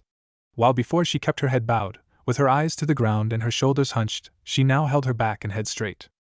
It still wasn't the Hyuga noble posture, but it was far better than the submissive posture she used to have. But the greatest change was her behavior. Hayashi remembered the almost pathetic desire to please him, her inability to cause bodily or mental harm, and her low self-esteem. Now, that desire to please him was inexistent. He could read little from her expression. She was almost apathetic and uncaring in his presence or the presence of the clan. Only when she left for the academy or someone was talking about Naruto could he see the happiness hidden beneath her placid exterior. Hayashi gave the signal for his daughters to begin, and they exploded in motion, gentle fist strikes thrown and parried. Hayashi noted absent-mindedly that Hinata had improved again. Thanks to her better form and her willingness to actually cause a little harm to her opponent, she was clearly winning. The man noticed that while Hinata was willing to harm Hanabi, she still preferred to minimize the damage and the pain. Instead of taking advantage of one of Hanabi's openings and striking a disabling and painful hit to her torso, Hinata hit the shoulder instead, disabling her right hand. Moments later, Hanabi, with only one of her arms able to protect her, was defeated and Hayashi called the end of the match. After Hayashi dismissed Hanabi, he looked at the winner of the match. "I am pleased with your progress, Hinata." "Thank you, father," Hinata replied simply. Hayashi felt a little sad that his once shy, smiling girl was not smiling at the compliment. But for the good of the clan, he thought, it is better for Hinata to master her emotions. Had she not, the risk of her getting herself killed, or worse harming the clan through her actions or inactions would have been too great. "I understand you incapacitated the last Uchiha 3 days ago." "Yes, father, he attacked Naruto-kun without provocation." Hayashi wondered about the Jinchuriki. He had not seen the boy in the last 4 months and was slightly curious of his change. The talk was that the moron was gone. He apparently got rid of his horrible, orange clothes and stopped his pranks and goofing around. From what he understood, he now wore black clothes similar to the ones ANBU have and a white blank mask. He did not know what prompted the change, but whatever it was, he was sure it might not be so good for the village or the boy. Hayashi prided himself on his level head, so he doubted the boy was the Kyuubi like many believed. From the way the boy used to constantly declare he would become the Hokage, he was certain the boy had no nefarious plans for Konoha. His eyes told him that much. But that was in the past, with a simple-minded boy who had a desperate craving for the recognition of the villagers. Hayashi doubted the boy would ever fulfill his dream, especially now. While a grinning blonde idiot, who continued to try to please the villagers and gain their love and respect endlessly, might have a good chance to ultimately change their hearts, or at least the hearts of the younger generation, this new Naruto was another matter altogether.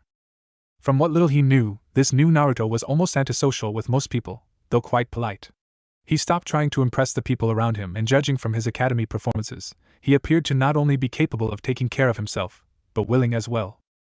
The man knew that Naruto had a hard life and he never tried to retaliate at the village for his treatment, but if the boy was now unwilling to accept such treatment, it could lead to problems. For a moment, he thought about ordering Hinata to stop her interactions with the boy, but quickly discarded the idea.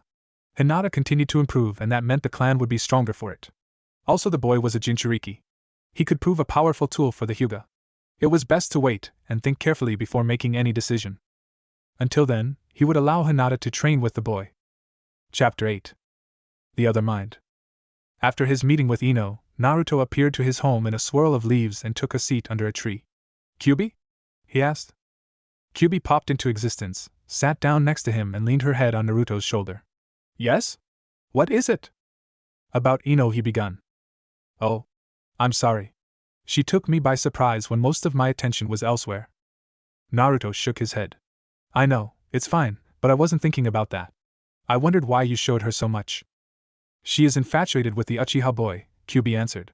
"Had I released her with only the few glimpses she saw, it would have been more than likely that she would tell him, or someone else, of what she saw." Naruto frowned at the answer. "I don't understand, what keeps her from doing the same thing now?" "It is because of what I showed her. She saw, sensed and felt all those memories.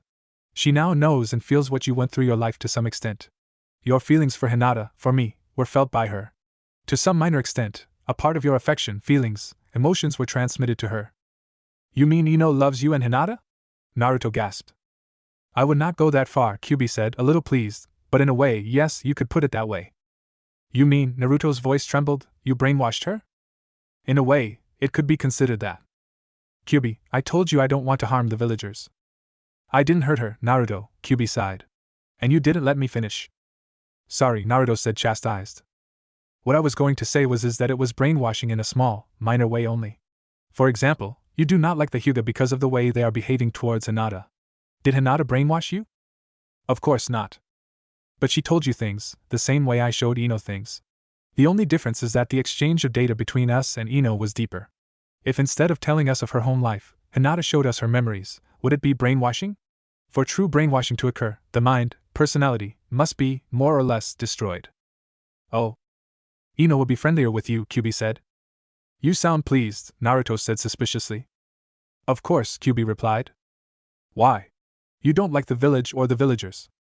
I like Hinata, Anko, and you, Kyuubi pointed out. Naruto nodded. But you don't like the rest, you tolerate them. Indeed. So, why do you want to be friends with her? Well, she's really hot, Kyuubi purred. Just imagine her naked. The demon began sending Naruto perverted images. Not now, Kyuubi, Naruto groaned. Anko will be here soon and she'll hurt me if I'm distracted. You're right, she sighed. Go and train. Anko is going to punish you again if you slack off. Naruto rose to his feet. That was your fault, Naruto grumbled. You kept me awake all night. Oh? I didn't hear you complain. Naruto walked away, muttering about perverted kitsune, and Kyuubi sighed in relief. She had promised Naruto to never lie to him, and she always kept her word. Fortunately, Naruto was foiled from continuing with his questions. She did not think Naruto was ready for the full truth. As a demon lord, she possessed a massive intellect. It was a trait common to her kind. The irony was that the humans believed the opposite. They thought demons were some kind of animal, only somewhat smarter. They thought her kind was aggressive, evil, insane, and stupid. They thought demons were bloodthirsty monsters that had no better things to do than slaughter humans and destroy their civilizations. It was of course a somewhat narrow view, born of their ignorance.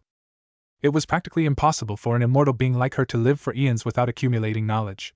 It was true that from a human point of view, some of the demons were so different that they lacked many traits that human gauge intelligence with.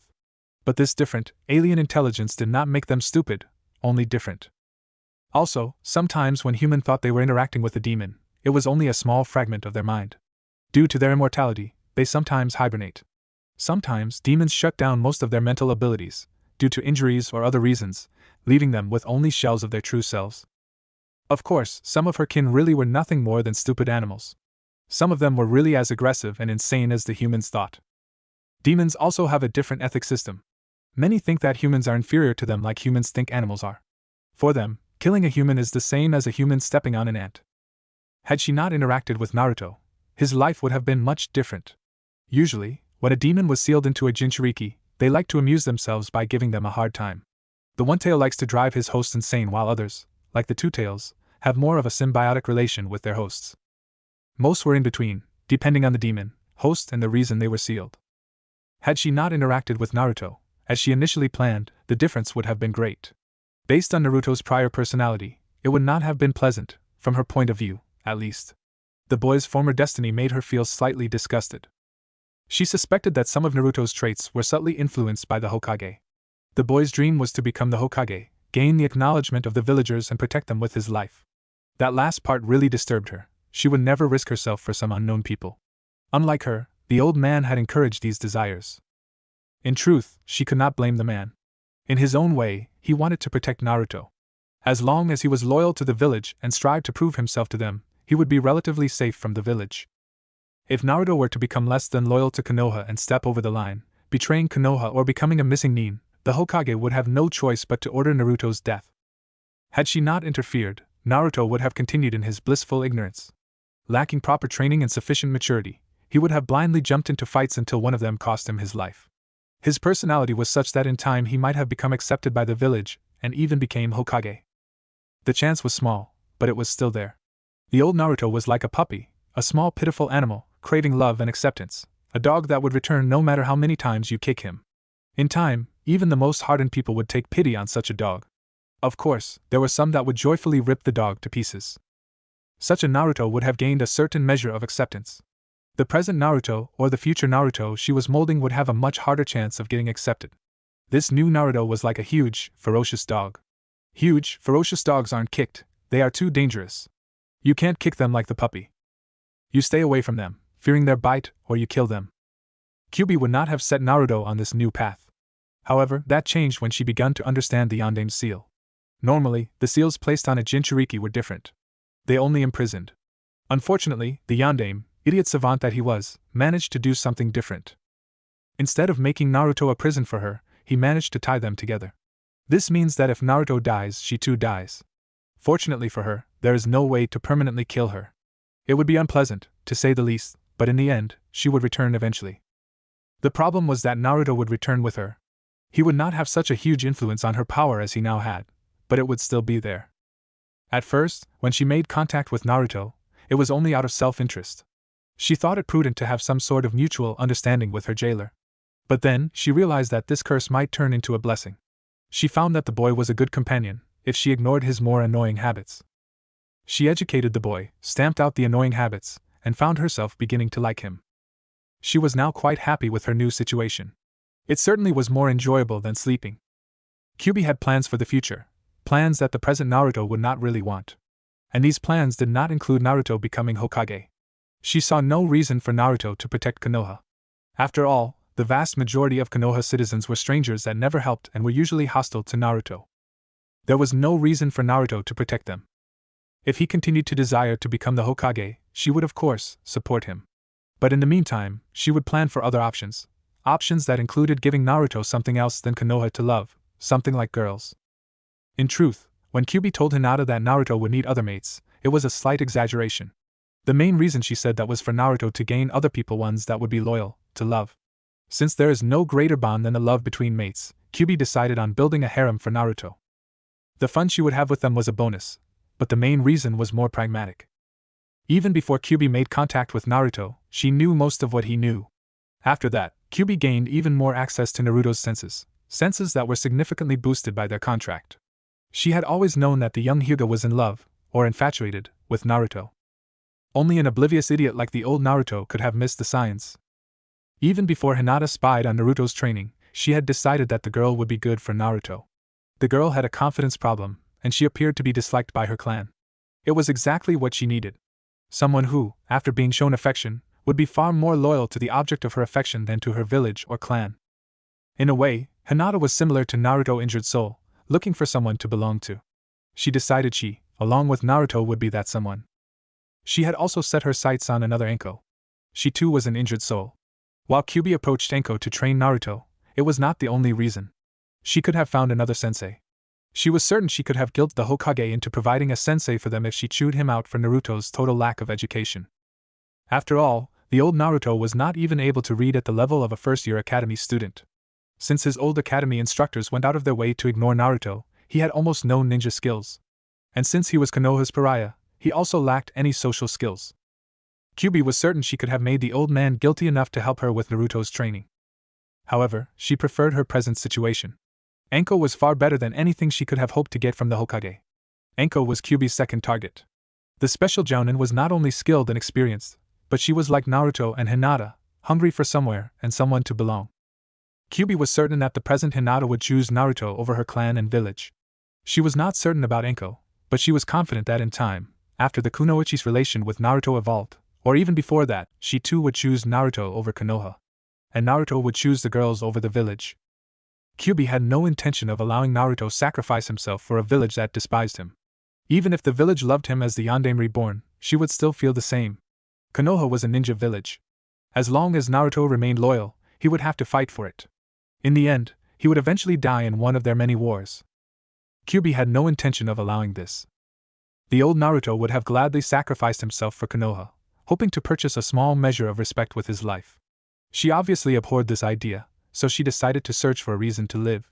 He would live because if he died, Kyuubi also died. She would get over it, but that didn't mean she wouldn't do almost anything to avoid or delay it. He would live for Hinata, because the girl would probably kill herself if he died. She would probably kamikaze herself. He would live for his future mates. They would live for each other. The best way to stay alive is to have a reason for it. She had chosen in Hinata and Anko two skilled, but lonely kunoichi. Their past sorrow was the link that brought them together. People like them would persevere. They would protect and stay loyal to each other. One day, they would have to choose between themselves and Konoha. Kyuubi promised to herself that they would choose her new family. After all, it was the best fun she had in ages. Ino was both a blessing and a complication for her plans. On the one hand, Ino, unlike Hinata and Anko, had a relatively happy life and had no reason to dislike Konoha. If she became a part of their group, the blonde Yamanaka would find it harder to choose Naruto over Konoha, which would, in turn, make it harder for the others. On the other hand, Ino was a mind walker. Having such a useful skill in their group would prove useful. Besides, Ino was really hot. If Naruto learned of her thoughts, he would be displeased. After all, she promised to help him no matter what, and Naruto still wanted to become the Hokage, though not with as much fervor as before. His newfound mental maturity along with Kyuubi and Hinata's affection shattered many of the reason he had for becoming Hokage. After all, when he first decided to become the Hokage, it was only so he would be accepted and gain the respect of the villagers. In his naive, child mind, he saw that the old man was respected and loved, so Naruto thought that if he took the old man's place, he would be respected and loved like the village leader. Fortunately, Naruto was now aware that even if he became the Hokage, that would not mean he would be respected. Even more fortunate was that Naruto now had true love and affection. The respect of the Hokage paled in comparison to the love he received from Hinata and Kyuubi and Anko's friendship. Even so, Naruto still dreamed of becoming the Hokage, and Kyuubi's plans might unsettle him. He might even see it as a betrayal. Kyuubi saw it differently. If Naruto wanted to remain in a village that cared nothing for him, she would support him. In the meantime, she would prepare for the eventual time when Naruto would have to make the hard choice. Kyuubi had no compulsion on manipulating some things that would make Naruto choose the better option. A troubled Ino walked towards the academy. It was a week after she entered Naruto's mind and she was still confused. Until then, she only loved Sasuke, but as she walked to her home, she could only think about Hinata, Kyuubi and Naruto. She had never cared too much about them one way or another, even Kyuubi was more of a myth than anything else, and the sudden, new feelings confused her. And now, she somehow cared more for Hinata than Sasuke. She began to wonder if something happened during her mind technique, so she read more about the technique. She discovered the problem. It was a technique taught only to jounin whose minds was strong enough. It was because she did not have the mental strength and experience that some of Naruto's memories and emotions were transferred to her. The blonde shuddered at what could have happened. When she learned about the technique, she had ignored the warnings. She now understood what could have happened. Ino considered herself fortunate that as tragic as Naruto's life was, Naruto himself was not a bad guy. He was actually kind of nice. Ino considered herself lucky that the only things she got from the blonde boy was some unpleasant memories, and the love he had for Hinata and Kyuubi. It could have turned out much worse. There was a reason the technique was only taught to jounin. While mind walking in a relatively sane mind is not too dangerous, performing the technique on a less than sane mind was not wise. It was because of the risk of such a mind. You could find yourself in the mind of someone insane, who not only enjoyed killing people and lived for it, but even worse things. Once, a Yamanaka was forced to enter such an insane mind over and over again to retrieve information. In time, his mind broke. He was found doing the same things the insane Nin did.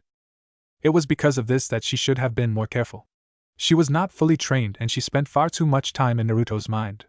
Had she ended her technique instead of allowing Kyuubi to show her so many memories, it wouldn't have been a problem. Unfortunately, her curiosity got the best of her. This was driving her crazy. She barely slept because she missed the comforting arms of Kyuubi. She wanted to speak with someone about it, but who? She did not want to break the third's law, but even more, she did not want to harm Naruto by speaking of what she found out while talking with Kyuubi. Damn, Ino groaned. After she reached her classroom, she saw that Sakura was sitting next to Sasuke. Usually, they would race for the privilege of sitting next to the dark prince of their dreams, but somehow, in the past week Ino didn't feel like it. Sakura smirked at Ino, so the blonde girl took a seat next to Shikamaru. Ino glanced at her former best friend who was trying to ask Sasuke out for a date. She wished Sakura was still her friend so they could talk, but Sakura had declared herself her rival for Sasuke's affection and broke their friendship. At that time, Ino was hurt by her friend's choice, since she wouldn't have broken her friendship over a boy, even if it was Sasuke. Sasuke, Ino sighed. He's so cool with his tragic past, but Naruto too had a tragic past, and he was nothing like Sasuke. Sasuke was cold with everyone, Naruto was the same, except he cared for and loved Kyuubi and Hinata. Ino sighed again. I'm so confused, she thought. When Naruto and Hinata entered the classroom, Ino quashed the impulse to hug and kiss Hinata. She wanted to go to Naruto and hug him. But she loved Sasuke, didn't she? So she ignored her feelings. Somehow, her love for her Sasuke was dampened by the feelings she had for Naruto, Kyuubi and Hinata. I wish I didn't use that technique on Naruto. If I didn't, I wouldn't be in this mess. I would only love Sasuke. I'm so confused. Ino's eyes grew wide as she suddenly remembered Kyuubi's advice, to see what was in Sasuke's mind. She wanted to know how and what Sasuke really was. After mind walking in Naruto's mind, she felt she knew him as well as she knew herself. Naruto glanced at Ino who was staring at Sasuke. I guess Ino is still the same, he thought. She's still obsessed with the Uchiha. Kyuubi watched from inside Naruto, using his senses. Her tail swished in anticipation and she chuckled. Yes, girl, she thought. Look in the Uchiha's mind. See how the one you are infatuated with is really like. Ino concealed herself in Sasuke's training ground, behind some bushes. Should I really do this? Ino asked herself. One corner of her mind knew it was not wise to use the technique again. Another corner told her to do it. It wasn't like Sasuke would influence her in any way she didn't want. She now knew to not stay inside a mind for too long, especially if she felt too much emotion.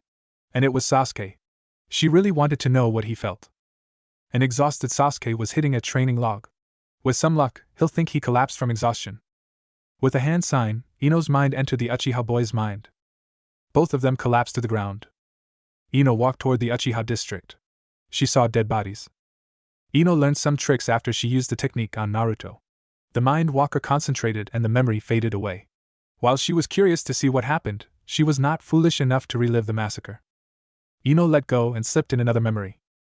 Itachi was about to kill her mother. Again, Ino dispelled the memory. Ino was suspended on a cross. Itachi had a sword in his hand. Itachi was about to. If you want to kill me, despise me, hate me, and live in an unsightly way, run, and cling to life, and then someday, when you have the same eyes as I do, come before me. Ino grew frustrated after each try. Every time, she saw something from the Uchiha massacre. It was as if this was the only thing Sasuke was thinking about. She decided to try another thing. She concentrated on the academy, her class and classmates. She entered the class. Weaklings, all of them. Sasuke-kun! Two of his fangirls shouted. It was Ino and Sakura.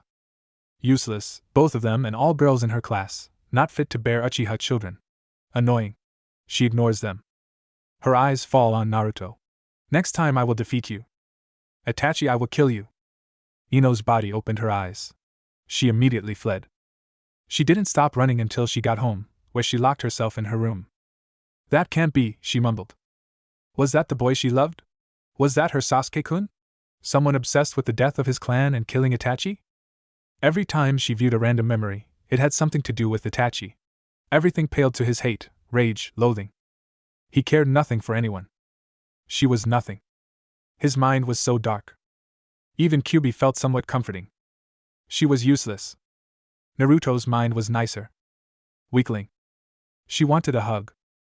Hinata. Kyuubi. Naruto, he cared. He loved them. He was nice, warm. Ino shivered.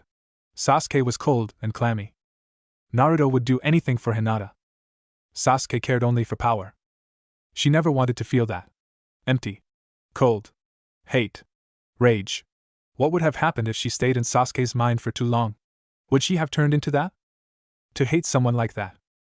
Ino crawled into her bed. She hugged herself and fell asleep shivering. Her body relaxed. She smiled. Kyuubi Ino sighed.